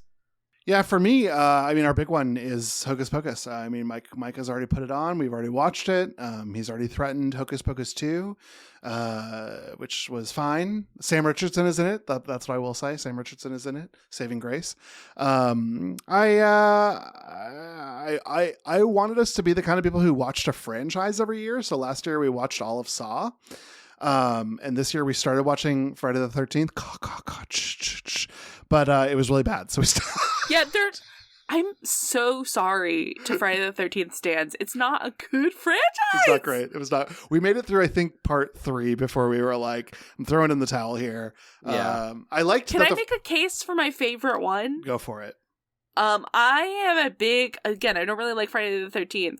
Jason X, which is the one where he goes to space. It's set in the future on a space station. It's so silly. I enjoy that part. Oh, I like when things go to space. I liked when Mario went to space. Why wouldn't I like when Jason goes to space? But I will say that the household does listen to music pretty frequently. We have speakers throughout the apartment. And now that I've finally gotten Mike to release the belief that he had that Pandora was the only way he could stream music, we have a couple of Spotify lists that we've been playing with some like creepier tunes. Ooh, like what? You know, honestly, this year it has been all about the Agatha All Along soundtrack. It's so good. It's banger after banger. There's some pop songs on it, so you're not just listening to in universe music, but there is some in universe songs that are good. I have been surprised how often it has been on when we are like just having coffee and like chilling out as the cool breeze rolls through the apartment. God, having lovely. Cool breezes, that must be so nice. Yeah, it's 83 here right now, so let's have a look-see. Well, we are not 83% of the way through these questions, so I'm going to turn it to Tyler for our next one. All right. Chels also gave us a visual question featuring the 4 cereal mascots, Count Chocula, Blueberry, Fruit Root, and Frankenberry, with the prompt, these little freaks get their own movie. What's the plot?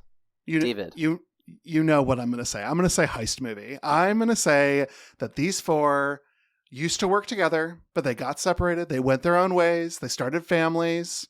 Fruit Root's got like a little gay polycule that he's part of. But they're all going to meet up for one last job, and hopefully they'll all make it out alive. Okay. I obsessed with that. am obsessed with that. Yeah. I think that's actually my answer too. Simply so that we have another option, even though I love that. I think that the if we get like a Hotel Transylvania style thing with like them trying to exist as like these famous, I think that would be fun. But yeah, no, heist movie is simply the best answer. I also like the idea that it's a Muppet style movie where they have to put together one last breakfast. One last breakfast to save the theater, to save the kitchen. One last breakfast, and then Michael Caine is there. He's the only human, and he's acting like they're all Shakespearean actors. Mm-hmm. Love that. Fruit. I do think that the 4 could make a good romantic comedy as well. I think they, it's like this Lindsay Lohan Christmas movie that's coming out. They show up at a Christmas party. Oh no, my ex is there. It's Fruit Boot. I haven't seen him since who knows when. I think that could be good fun. They show up at a Halloween party, of course. Mm-hmm. Oh my God, yes. We need more Halloween rom-coms. Yeah, we really do. I think that, frankly, the Hallmark Channel needs to get it together. How can you have an entire Christmas cinematic universe and not one Halloween rom-com? For real. So Chels asked a bunch of questions, and we're not actually going to go through them all because there are so many. So like the final question that we are going to answer from them today is more of a command, and it's simply candy corn, discuss. No. Bad. No. I will discuss, but my discussion is no. Don't like it. Keep it away from me. Do you feel that way about all candy corns? The chocolate one, the pumpkins, everything? Yes. Okay. They're wax, David. As a counterpoint, yes. Yes to all candy corns. You knew it was going to come. I know. You knew that I had a bad food take here on this podcast. You put tuna with hot sauce on crackers and it's just blah. I love candy corn. I love to eat it in its individual thirds, even though I think it's all the same flavor. My mind tricks me into thinking that they're different flavors. So I bite off the little white part, and then I bite off the middle, possible yellow part, and then I eat the orange part. Or I'll go in reverse, and I'll bite off the orange part, and then the yellow part, and then I'll eat the white part. It's a little end You're treat. adorable. You're a tiny animated mouse. No, you're a monster. You're a them. tiny animated rat. I love them. I love them. I have made myself sick eating candy corn, and that is not a high bar. It is a very easy goal to achieve. Marilee, please tell us your thoughts on candy corn.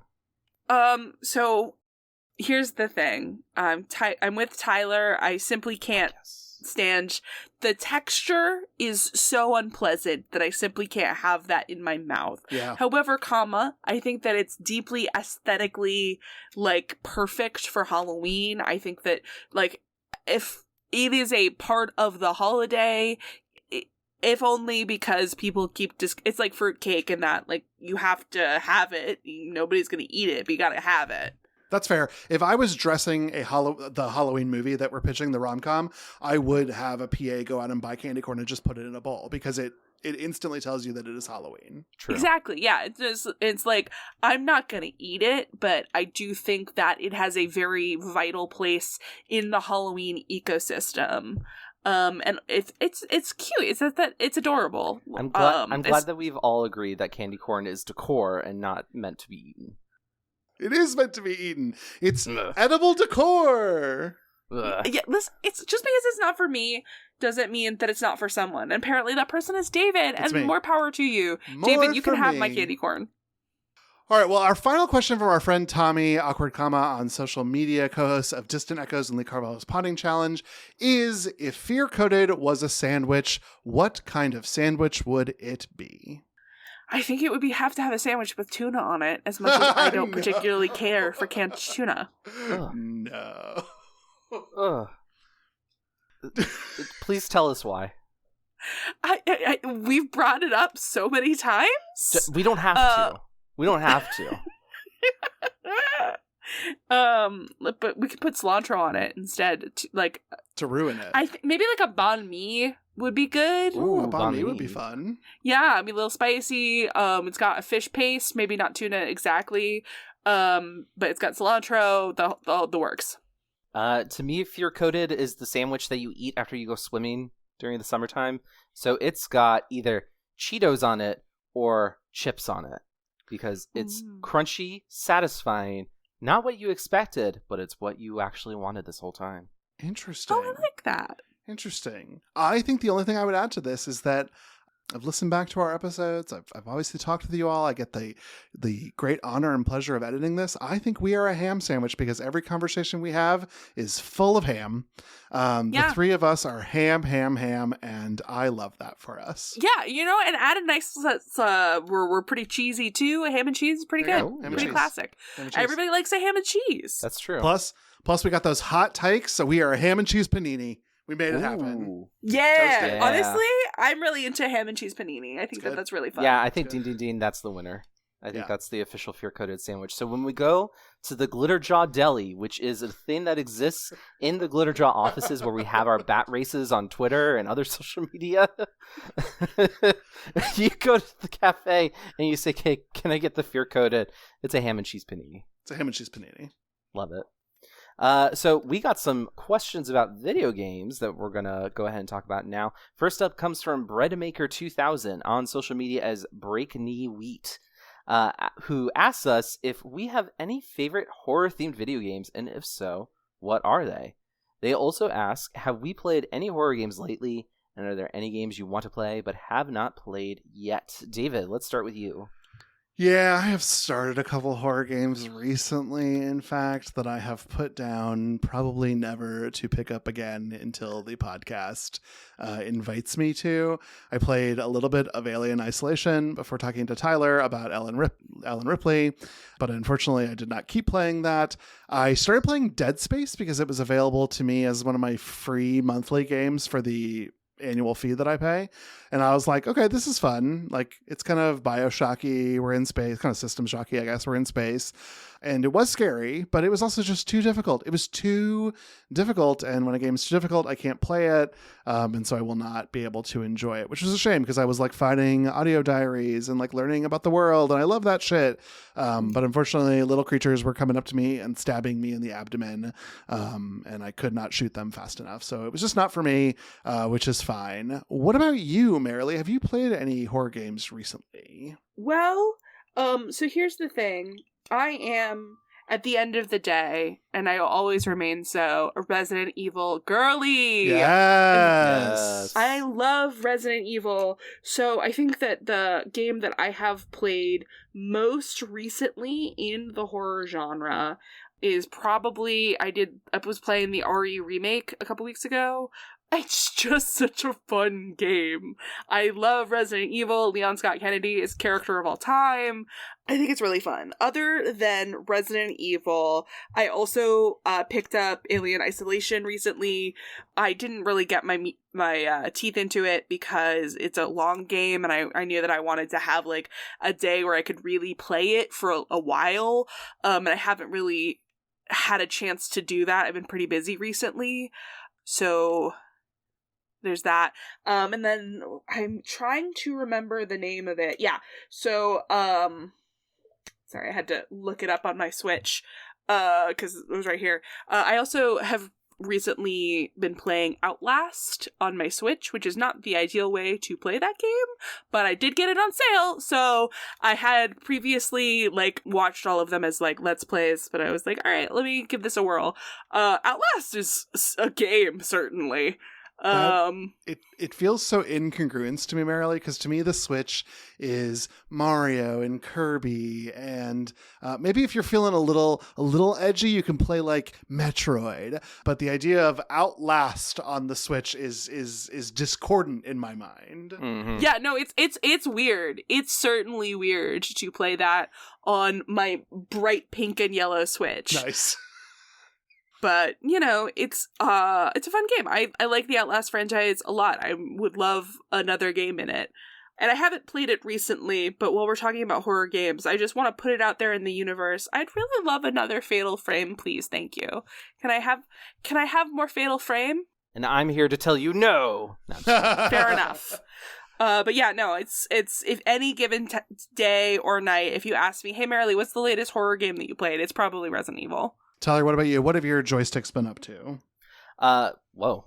You gotta take me out to dinner first. I have been playing through, I did play a little bit of Alien Isolation, but exact same thing as Marilee, is just a bit too long, so I haven't really gotten to stick with that one too much. I also played a little bit of Dead Space, David, and also pretty long. Didn't stick around too much for that one. This also happened, I was playing them right around the time that Hurricane Melvin, whatever it was, Melvin, yeah, hit, so then I was kind of distracted afterwards. But I have also been playing Alan Wake 2, and that has been great so far. I loved Alan Wake. I loved Control. These are all fantastic games. Highly recommend. So I'm enjoying Alan Wake 2. However, I want to play the Silent Hill 2 remake so fucking bad. Oh my god, me too. I want to play it so bad. So bad. And David's just looking at us like, do it for the podcast. Let me know. Tell me when. Yeah, I was like, I was schedule the episode tomorrow. Let's go. Oh god. No, I can't afford the game right now. Yeah, no, it's true. I simply can't. I can't actually play it. I'm gonna definitely have to let's play it, but yeah. But I love Silent Hill. I was obsessed with Silent Hill as like a pop culture thing, like the lore and the world, and, and just the so idea fun. Of like a haunted town that is psychologically changing, or like based off of your psychology changes. And it's just, there's occult stuff, and it's weird, and it gets like, it's not afraid to be weird and dig into like deep topics, and I'm like, God, this is such a cool idea for a game. I'm so happy it exists. Me too. I think it was the third game where someone was like, oh, you see them as monsters. Yeah. God, what? Like, line heard around the world. I fucking love Silent Hill. Same. David, how much do you shaking my head. You don't know anything about him? I'm familiar with people putting a giant pyramid on their head and being naked otherwise. That is the entirety. And the Jill sandwich, is that from this or Resident Evil? Nope. So Resident, yeah. Yeah. That's my franchise knowledge. There you go. That's what I know. Still wrong. Still not the same thing. Damn it. Listen, while we're talking about video games, just please, can the next Resident Evil game come out? Thank you. If you're listening, Capcom. See, I don't know the games, but I know the creators. Yeah, no, like, listen, Capcom, please email Fear Coded. I have a guaranteed way where the next Resident Evil game is great. I promise. It's 10 steps. Very easy. Email me and we'll work it out. Mega Man, come on the podcast. Albert Wesker, come on the podcast. Albert Wesker, come on the podcast. That's the Resident Evil character, David. All right. Mila Jalokovic, come on the podcast. Merrily, please. We have so many questions. We must continue. Please ask us our next one. So this next question is from friend of Glitterjaw, Stick, who's at StickAround54 on social media, who hosts Two Tall Boys and Clueless Vino podcasts, who wrote the great detective novel Whisper, which is available at braxtonbooks.com. I should check that out. It's very good. Sticks asked, without giving too much away for potential episodes, what's your favorite scary/horror video game, or at least scary moments? So I think Control might be my favorite like scary horror video game, because I think Remedy kind of realized what the fuck they were doing. Like, they've always been making like pretty good games, you know, like Max Payne is legendary. The first Alan Wake game is iconic, but it was very long time ago, didn't sell very well. They did Quantum Break, which I think kind of came and went, unfortunately, but then we had Control, and Control was just, that seemed to be a level of confidence in like Sam Lake and what they're doing over at Remedy that they had been working for a long time, and really came through in a game that is creative, interesting, really scary visuals, really interesting story, fascinating world, ties into the broader Alan Wake universe. There's so much going on in there. I love it. And I think like one of the scariest moments in that game is when you're when you first come face to face with like one of the creatures that represents like the people who run the oldest house, or is like part of that same species or something. I thought that was such a wonderful moment, very scary. So yeah, I think I'm gonna give it up to Control for that one. David, what about you? Yeah, I mean, that's a really good pick. I like the hiss just as a sort of malevolent force. I think also the word hiss is scary all by itself. And so to add context, I think I've got a couple picks here. My pick for a game is Fahrenheit. It's a interactive fiction game, and you play as one of two characters. One character who's just committed a murder and he doesn't understand why, and like your first task is to like clean up the crime scene because you can tell like a cop is coming to the bathroom that you just killed this person at. But I think the scariest moment of that game was when you are playing as the detective character and you end up in an asylum and then the lights go out and you are trying to get your way out, and you just bump into inmates of the asylum. And it drains your like psychological health meter. It is a very well told and scary experience. And then things go, to use a Japanese role playing game term, disc 3 crazy, with a big twist at the end that it might have been aliens all along, or possibly sentient AI, question mark. But David Cage ended up being the real horror associated with the creation of that game because he was a terrorist to Elliot Page. But neither here nor there. My other answer to the scariest moments, that is the piano from Super Mario 64. When you are in the ghost mansion and you're just walking around and a piano starts chomping at you, it is very scary. Ugh. You're a delight, and I love you so much. Merrily, what has scared you in video games? I gotta say my favorite is once again Resident Evil. I know that's a big surprise given the last conversation, but I think that the scariest moments gotta be from the PT game. Okay. Like that was really good and very scary. I love that. That was terrifying. PT, rest in peace. Silent Hills, you would have been great. Yeah. There's so much horror for me to experience in this world. I can't wait. Yeah, you have no idea what we're talking about. That's all right. You'll learn. Well, we have. I will learn. Just like the owls reference that you all made around Twin Peaks, and you were just like, "Trust me, David." And I thought about owls for the rest of the day. Well, we are now into our potpourri section where I just sort of put questions together that didn't fit anywhere else. Friend of all of our Glitterjaw podcasts, Joshua Moore, who goes by Kentucky Jam on social media. He is the author of the upcoming More Phenomenal book, a deeply researched narrative history of Power Rangers, which is available for pre-order if anyone is interested. We'll put a link to that in our episode description. Joshua asks us, what is our most frightening shopping experience? Ooh, love this question. So, have you ever had to go to the store on Thanksgiving Day? Ugh, because you simply shouldn't. No, don't do it. You shouldn't do. We were on the way to Thanksgiving, and my sister called and was like, "Hey, can you go and pick up some like paper towels or like paper napkins or something?"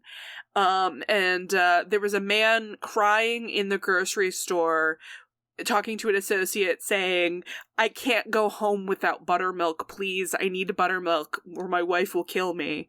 I hate this. Don't go to the store on Thanksgiving Day. I hate this. I hate this so much. Yeah, that's traumatizing.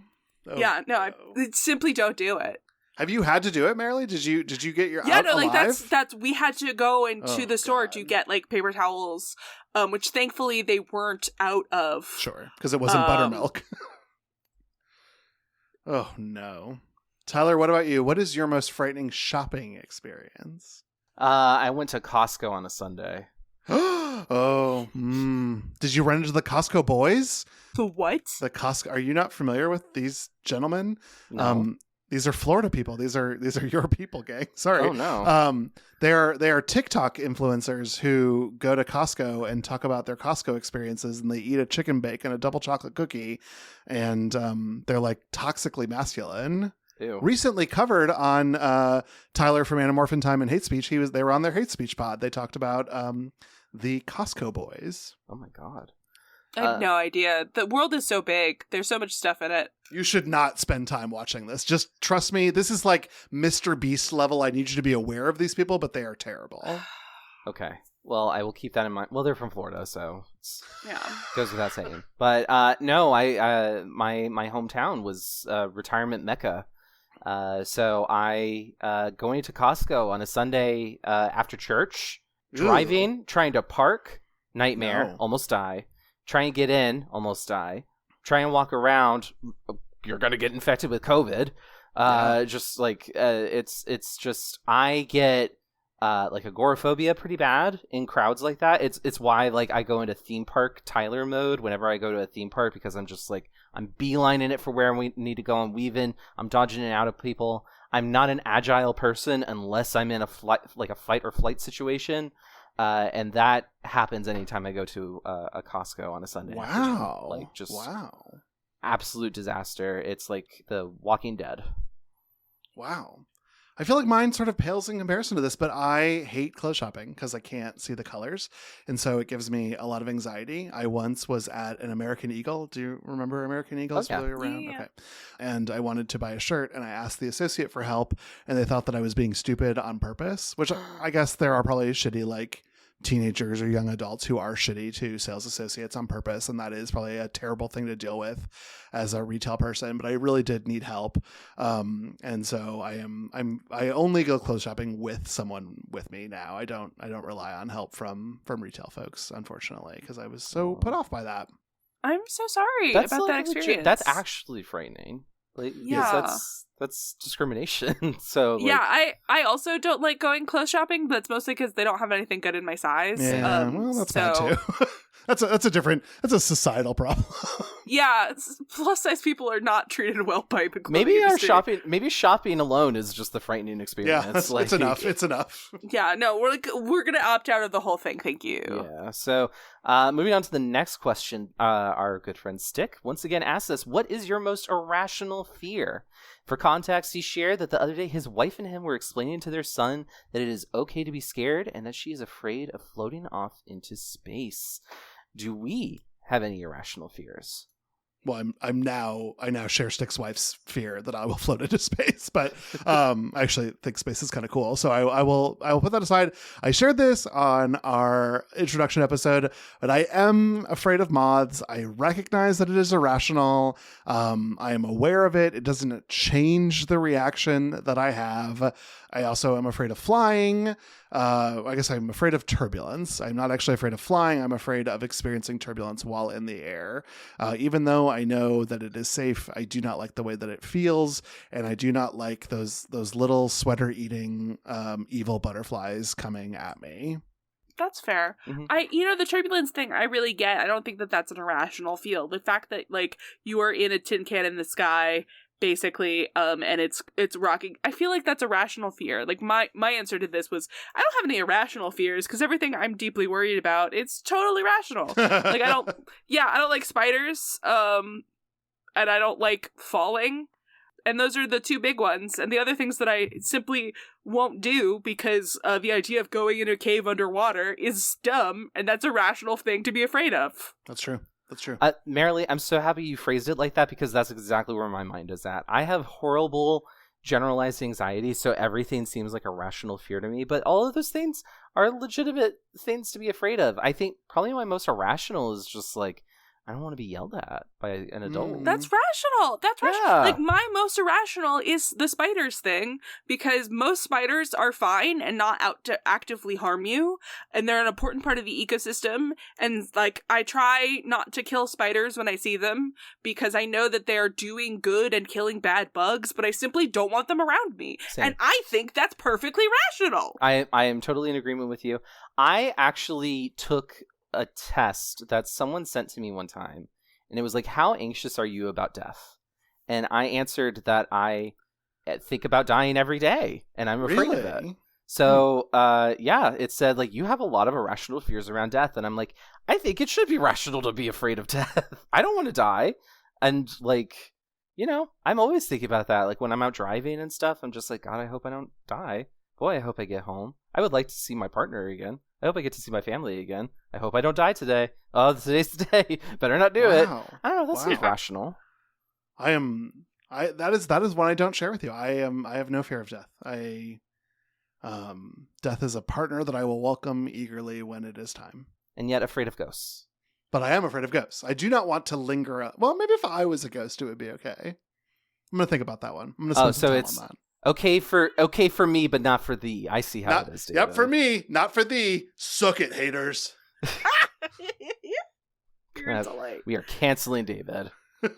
No, I won't cancel. How dare you cancel David? Don't yell at me, Tyler. Don't yell at me.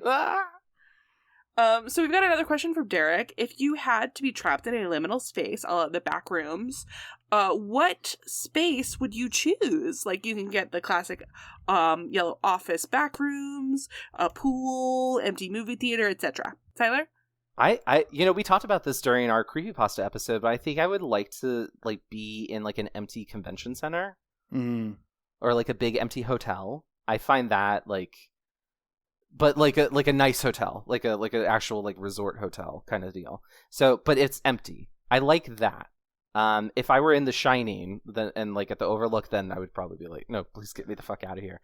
But just, like, a place that's normally really busy, but there's no one there, I actually find that very soothing. So I would probably pick, like, classic back rooms, just sort of like, it's a big empty room or a series of big empty rooms. There's, like, a vending machine somewhere. It's like the Star Wars Episode 1 Pepsi vending machine that's got Anakin in his pod racer getup on the cover. Like, that would be pleasant. I would enjoy that. But what about you, David? For me, I've been thinking about this as well. I didn't mention it during our internet horror episode, but I think that, like, the idea of a disused subway car is actually really comforting and calming. We as a family watched The Umbrella Academy, and there is a sequence where they're just sort of chilling in a train car for quite a bit. And I don't know, there is something protective about train cars, and even if they are disused, the idea that they are meant to take you someplace is kind of nice. I also think, like, the image that I come up of a backrooms subway train car would be like from like Russian Doll season 2, sort of this like 70s disused yellow. And I don't know, there's just something like appealing about that to me, because it does seem like all the seats would smell like stale tobacco, but it would be homey in a way. And I don't know, I kind of appreciated and jived on that. What about you, Marilee? I think like a library at night would be great. Ooh. Like, because you're not supposed to be in the library. It's like after hours, but I think that would be fun. The right library, because the stacks can be. I am scared of stacks. The stacks are scary. Well, yeah, because they could crush you and kill you. That's oh my god, I wasn't even thinking about that. Yeah, someone hiding in the stacks. So that's what I'm afraid of. Did you all have stacks in college? Did you have like a library with stacks? Yeah.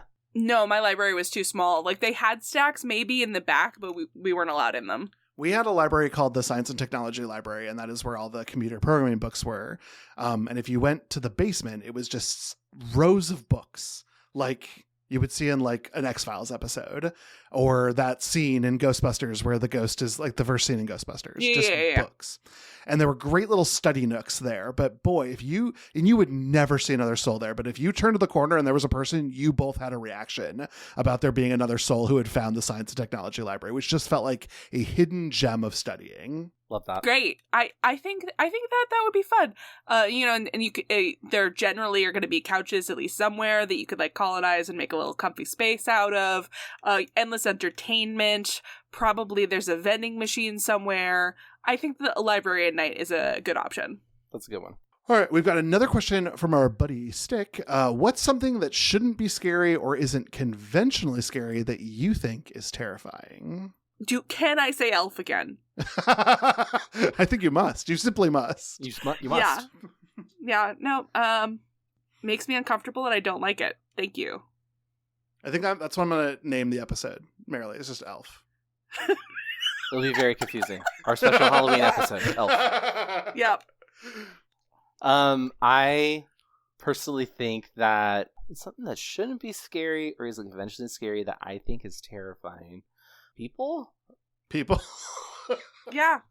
Again, I'll say this. I find straight men terrifying. That's fair. Mm. Sorry. It's a perfectly rational fear. Stick, one of the only straight men who wrote into question. Stick is okay, though. Stick, we love you. But Stick, just like, we love. I would say like groups of straight men. Groups of very toxically masculine straight men I find terrifying. That's perfectly rational. Yeah. I think, That's fair. think like the ones that are listening to like Joe Rogan and stuff, those and Asmongold, and they're just like, yeah, Asmongold, you live in your filth. Please keep that away from me. My answer to this is machines that I don't understand. I think that machines that I don't understand are terrifying because I should know how they work. And so a lot of that's on me. But I'm talking about like, there are some machines at the gym that I just can't understand. Like I just can't get my mind around it. And those are scary to me.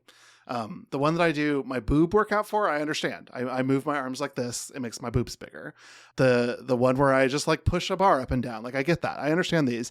But there are some that I see people on and it's like, it's a pretzel and then you become a straight pretzel and then you go back into being a twisty pretzel. I don't know how that works. I don't like that. Pilates machines, don't like it. I'm confused and don't understand. But even non-workout related things, I should know how something works. A street sweeper, not scary. I understand that it sweeps and sucks. But there are machines out there that I don't know how they work, and I don't like that. I should know how you work if you're a machine.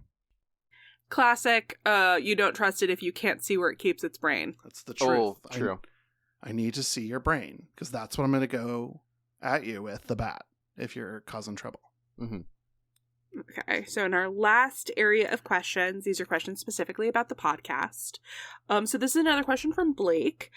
Which characters or actors do you theorize becoming patron saints in the pantheon of the podcast? Who would you nominate? First up, Sigourney Weaver, Ellen Ripley. Mm-hmm. Putting her up there. I love that. We're not even there. We haven't talked about her yet, but...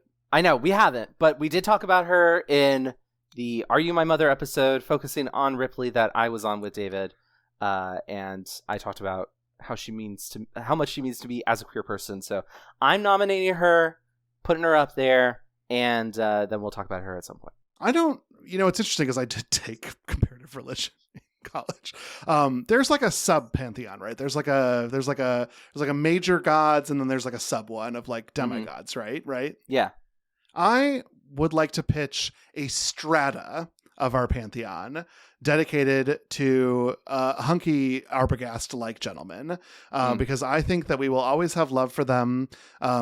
Sometimes they creep a little bit into toxicity, but often they're there just to help out. Looking at you, Kenny from Scream.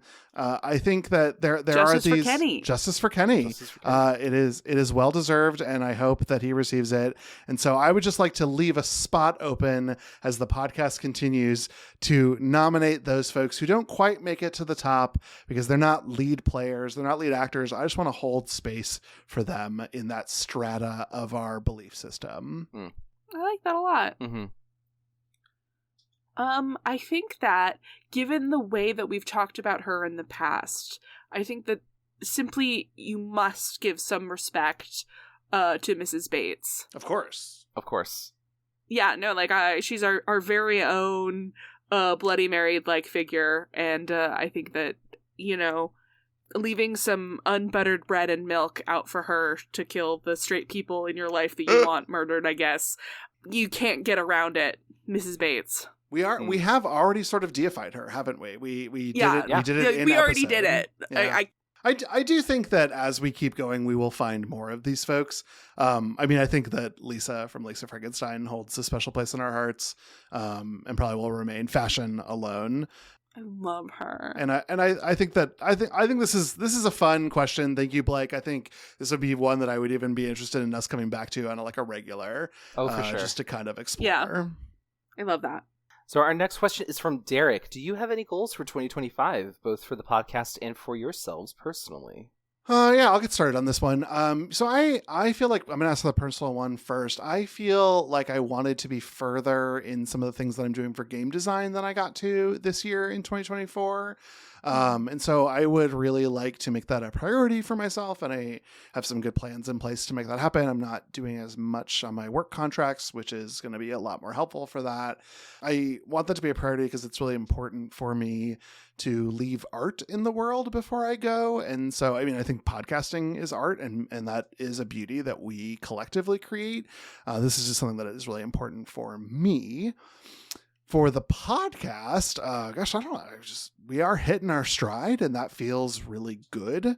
For me, I'm very interested in the ways that we, as a trio, can invite in new voices. And so I think in 2025, I'd be really interested in trying to, I mean, we joke about it all the time, but like trying to invite some folks who are part of the creation of horror media to come and be maybe guests on a podcast or even an interview with the three of us that we could post.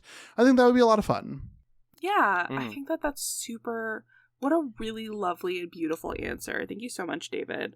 I think that would be super awesome to do that a little bit more. What about you, Marilee? What does 2025 hold for you for the podcast and personally? I think for the podcast, we've talked a little bit already about what we want to do for 2025. And I have to say, I'm so thrilled with what we're planning already for next year. And if what we end up creating is even half as good as what I'm picturing in my mind, people are going to be blown away, because I really genuinely think that what we're planning is going to be so good. I can't wait to get to the future that we've already planned. I think it's going to be fantastic. I love that.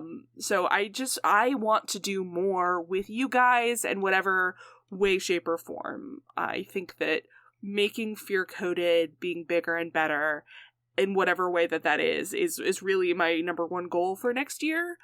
But for personally, I think that there are a couple projects that I've been kind of half-heartedly working on for a long time that I really would love to be able to kick those into another gear and actually do even one of the things that I've wanted to do for years, but I've just not had the time or energy or mental space to commit to. Hope we make some time for that, Marilee. That would be cool. Yeah. Tyler, what about you? So 2025 is going to be a big year for Marshall and me. We're going to be moving out of Florida to a new home. That'll be very exciting, but it's also very stressful. So I think my major personal goal is to do it, to actually do the thing, get us moved, and start establishing a new life someplace with better weather, cooler temperatures, and no more hurricanes. Yeah. The dream. Yeah. One of my major goals for the podcast, though, like I'm with Marilee, like we've got some awesome stuff planned for next year. I think it's going to take our podcast to another level that I think is going to be just super awesome, and make us seem even more like we're on the right track with what we're doing. Because I do think we are hitting our stride. You know, we're shaking off some of we're figuring some stuff out, and we'll still be learning, and that's part of what being a human is just you're always learning new stuff. So I never want us to be like sitting on our laurels, and I don't think we'll ever have to worry about that. So just really excited for what we have planned for the podcast. I also have like ideas churning for more Glitterjaw stuff that we could potentially do at some point. Maybe some stuff involving tabletop gaming. I don't know. That's very infinitesimally small in my brain right now, but maybe something to do with that at some point would be cool. So we'll see. Wow. I haven't seen Marilee look like this since that time we asked her to pick between Buffy, Supernatural, and The X-Files. So long ago. I physically couldn't get any closer to the camera without touching my microphone, but I was like, I want to know more about this immediately. Please tell me. Okay, I will tell you off the pod. Ooh, great. An on-pod declaration, but an off-pod follow-up conversation. Sounds like we got some interesting stuff going on here. Well, sometimes all the Glitterjaw hosts get together in the commissary and something happens and our minds just end up in the same place. And so Tommy from Distant Echoes and Lee Carvalho's and Doug of Walloping Web Snappers, Screonk, and Novel Gaming both asked nearly identical questions. Is there a film, game, or movie that you would refuse to cover on the podcast, or that is a hard no for you covering on the pod? For me, no. Like, even movies that I don't want to watch in my personal life, like Hereditary, for example, I would want, like, if you two wanted to cover it, I would do it. And because I know that there's a lot of really interesting conversations. I just didn't want to watch it for my own, but I'd do it for you guys. If there's a movie that you want to cover, I'll fucking do anything, because I know that you will hold my hand through it, and we will have an incredible conversation afterwards, and that makes it worth it to me. Oh, that's beautiful, Marilee. Oh, that's so much trust in us. Let's abuse that trust, Tyler. Let's abuse it somehow. Okay. Well, I already told you the one that I meant. So we're gonna watch Hereditary, the director's cut. Just like, oh Christ! Can I take this back? No. Nope, it's already out there. I think for me, the only thing I would refuse to cover or have a hard no to is anything that's AI generated. Oh, well, like, yeah. That's it. I think anything else is fair game, because I think the definition of art is expansive and broad and vague and fascinating. And so I think there is something worth discussing in just about any sort of media. I think it really just kind of comes down to like does it fit the pod? Like the thesis of what it is that we are and who we are. And if there's something that is like, just like, it's, VeggieTales. We're probably not going to cover VeggieTales on Fear Coded, but there's a lot of really gross stuff out there.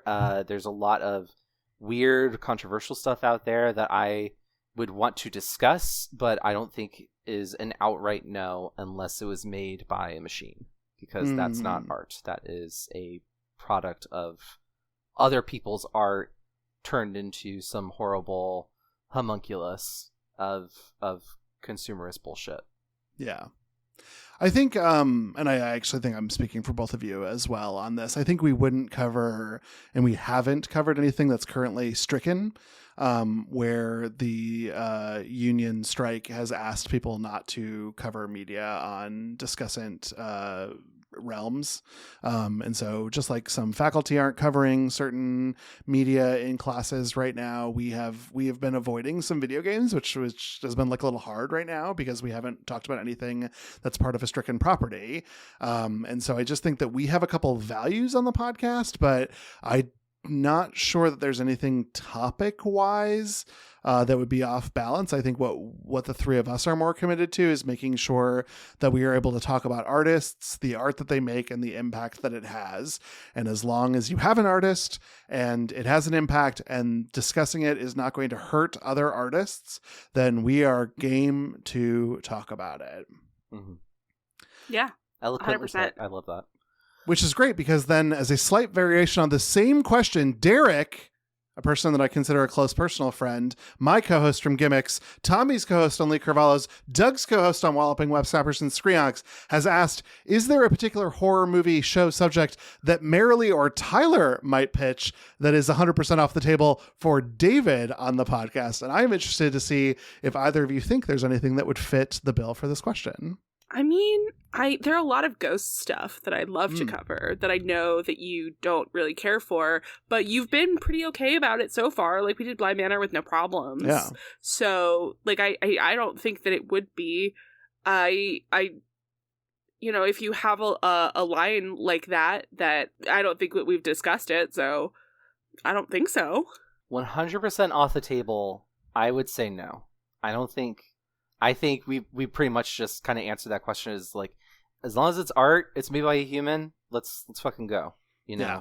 It's as long as it was created by someone, and even if it was just like, I had to make this because the studio paid me money to do it, you know, it was still written by someone and thus is worthy of discussion, even if our discussion is just like, boy, this is a whole lot of shit, you know. It's yeah, you know, a lot of the Hannibal later books and like movies are very much exactly that. They told Thomas Harris, hey, we want another, you know, Hannibal situation, can you do that? And he's like, I'm not really interested in exploring that. It's like, well, we're gonna make it, so would you like to write it, the thing that we base it on? Or, and he's like, yeah, all right, I'll take the money. Well, yeah, there was that sequel that we talked about with Cass for Hellraiser that it was like we just needed to like put out something so we could keep the property. Mm-hmm.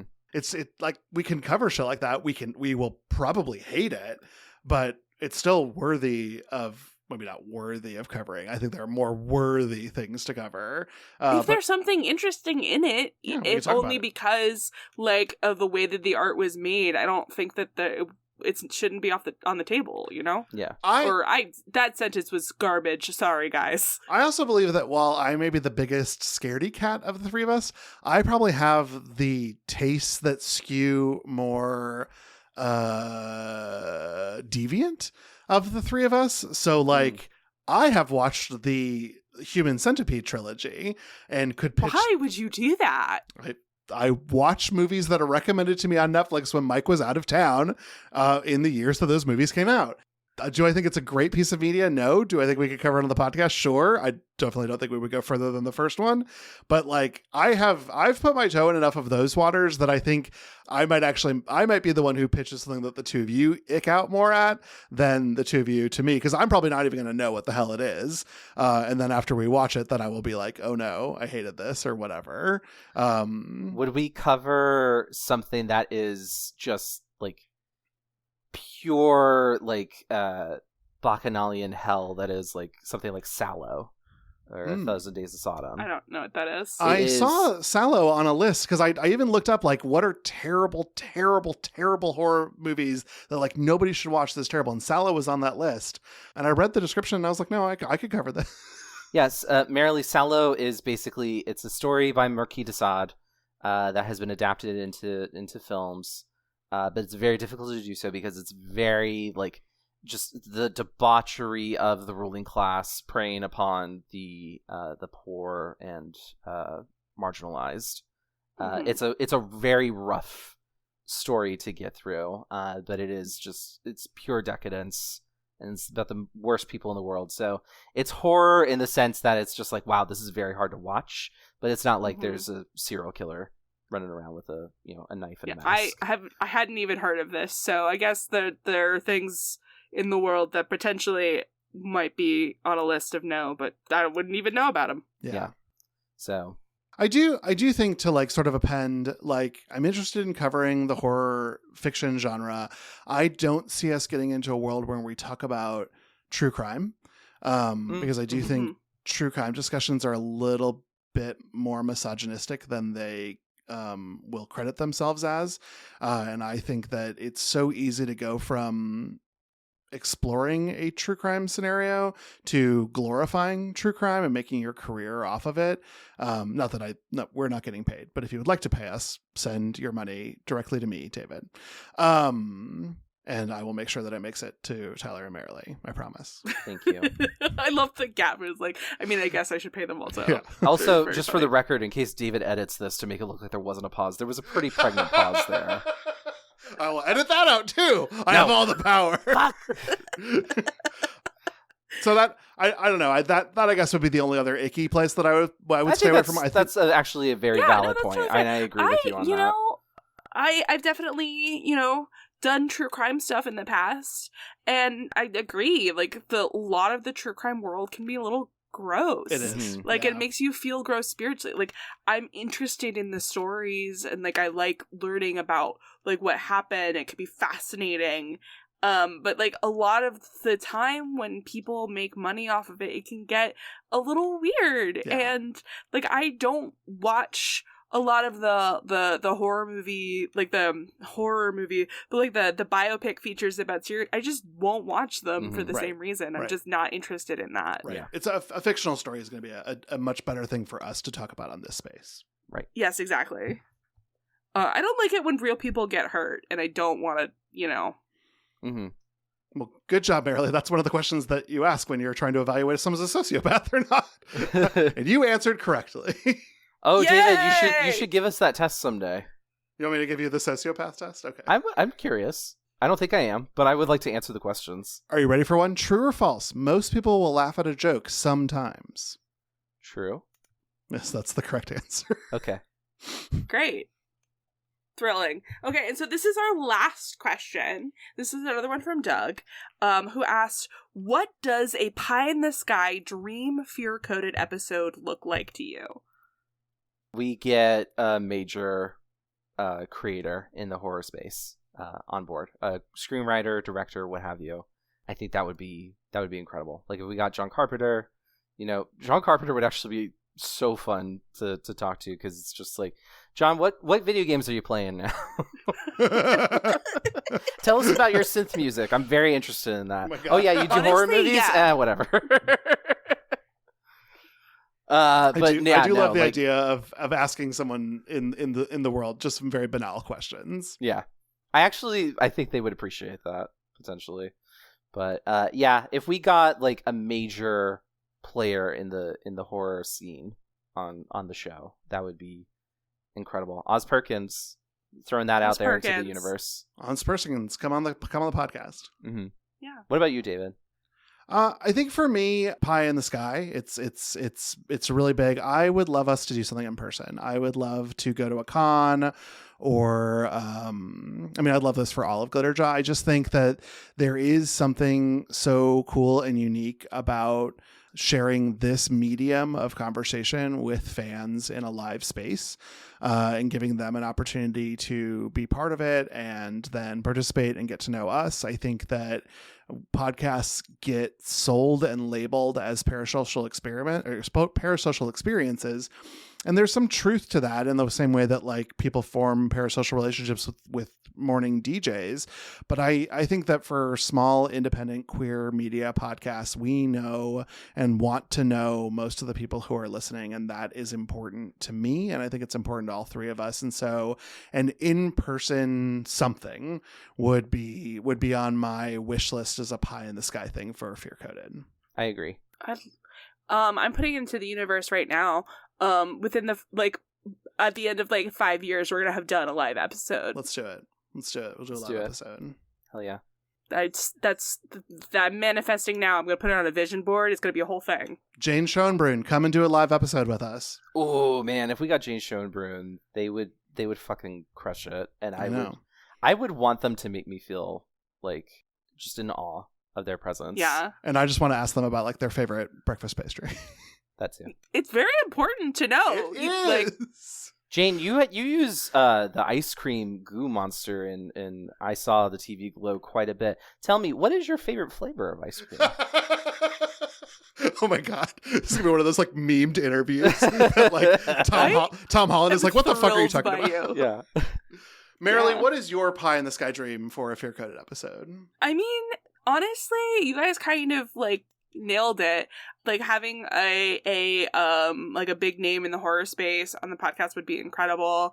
Like doing a live event would be incredible. That would be amazing. That would be so like that's so big. I didn't even dream of it, but now I would love the idea of that. That would make me so happy. I don't know. I've always said that I'll know that I've really made it if we get like promotional stuff from swag. Like we get like a, you know, like how sometimes they send influencers like here's the thing to like hype up. So like if we get like a promo box of something, that'd be fucking incredible. But no, I want more guests from different podcasts. I want to keep doing this thing with you too. I want to make this show forever.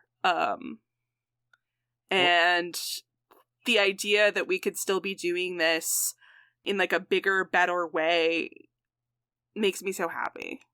So I love that. I guess the end of the day, my dream is right here with you both in this space already. We're already a pie in a sky. Yeah, I never thought that I could have this, and the fact that I do, and it's so incredible, and makes me so happy every week. It's the dream come true, literally. I love that. Yay. Well, do we have any other final thoughts for today, or anything else that we want to discuss? Yeah, my final thought is I'm sorry that we go off topic so often. Really, David, I apologize. I simply can't be contained. Yeah, my final thoughts are with David, who's going to have to edit this monster of an episode. I wish you all the luck. Open a Patreon, and I will release all the cut media from our first season for all of you to listen to if you would like. Yeah, we'll Ooh, should we Pie have in the Patreon? Sky? Is that our Pie in the Sky Patreon? set up I think that's like, I don't think that's in the sky. I think that's probably like, you know, over the hill kind of deal. But we're kind of in a valley right now, so we're working our way up that hill. I'm over the hill. Can you believe it? Like we're in October. Our first episode came out in July. We started recording in June. How crazy is this? I can't believe that how well things are going. I can't believe how like if you listen to the quality of our episodes, I think it's so good. I'm so proud of us. I'm proud of y'all too. And I am so appreciative to everyone who makes this part of your listening rotation. I think there are a lot of podcasts to listen to, and there are some truly fascinating and wonderful things out there, and that you choose to spend even a little bit of your time with Marilee, Tyler, and I is such a gift that you have given all of us. And it really matters, and it's important to us. So please, engage with us however you want to, like leave a review, rate, comment on social media. It's just fun to make this thing for all of you out in this world who enjoy this sort of thing, enjoy me being put through my paces of horror, enjoy hearing the brilliant takes from Marilee and Tyler. I have so much fun doing this because I know that there are so many people who have fun listening to it. Yeah. So, David already basically said all of this, but it's simply my line, so I will simply continue. So thank you so much for listening, and genuinely meaning that. Thank you for listening. I hope that you've had as much fun with this spooktacular as we have. Please remember to rate, review, and subscribe wherever you get podcasts. And you can listen to us and ask questions all year round. Please follow us on Instagram and Twitter at Fear Coded Pod, and actually genuinely like talk to us there. It's so nice. Like Blue Sky too. Yeah, Blue Sky. Yeah, I'm gonna make a Blue Sky for us pretty soon. I just haven't figured out the best way to port all of like our followers and stuff from Twitter to Blue Sky yet, but it's just most of these names that we've been, seeing on this list are people that like we've gotten to know through Twitter, and it's so nice to like have these cool friends now. And genuinely, it's so nice to know you guys. I hope that you enjoyed this episode. For real. This podcast wouldn't be anything without the Glitter Girl Queer Podcast Collective, which we are proudly part of. If you would like to check out other offerings and all about queer media, from films to weird episodes of TV to Star Wars and that new James Bond podcast, The Q Division, which starts next week. Get I'm hyped. so excited! So excited. You can really find the whole roster of shows at glitterjaw.com. Join us next time as we return to our usual podcast format with special guest Cass Prophet and even specialer guest, the murderous Julia, as we talk Hellraiser. But for now, we will say goodbye. Bye. Happy Halloween. Happy Halloween.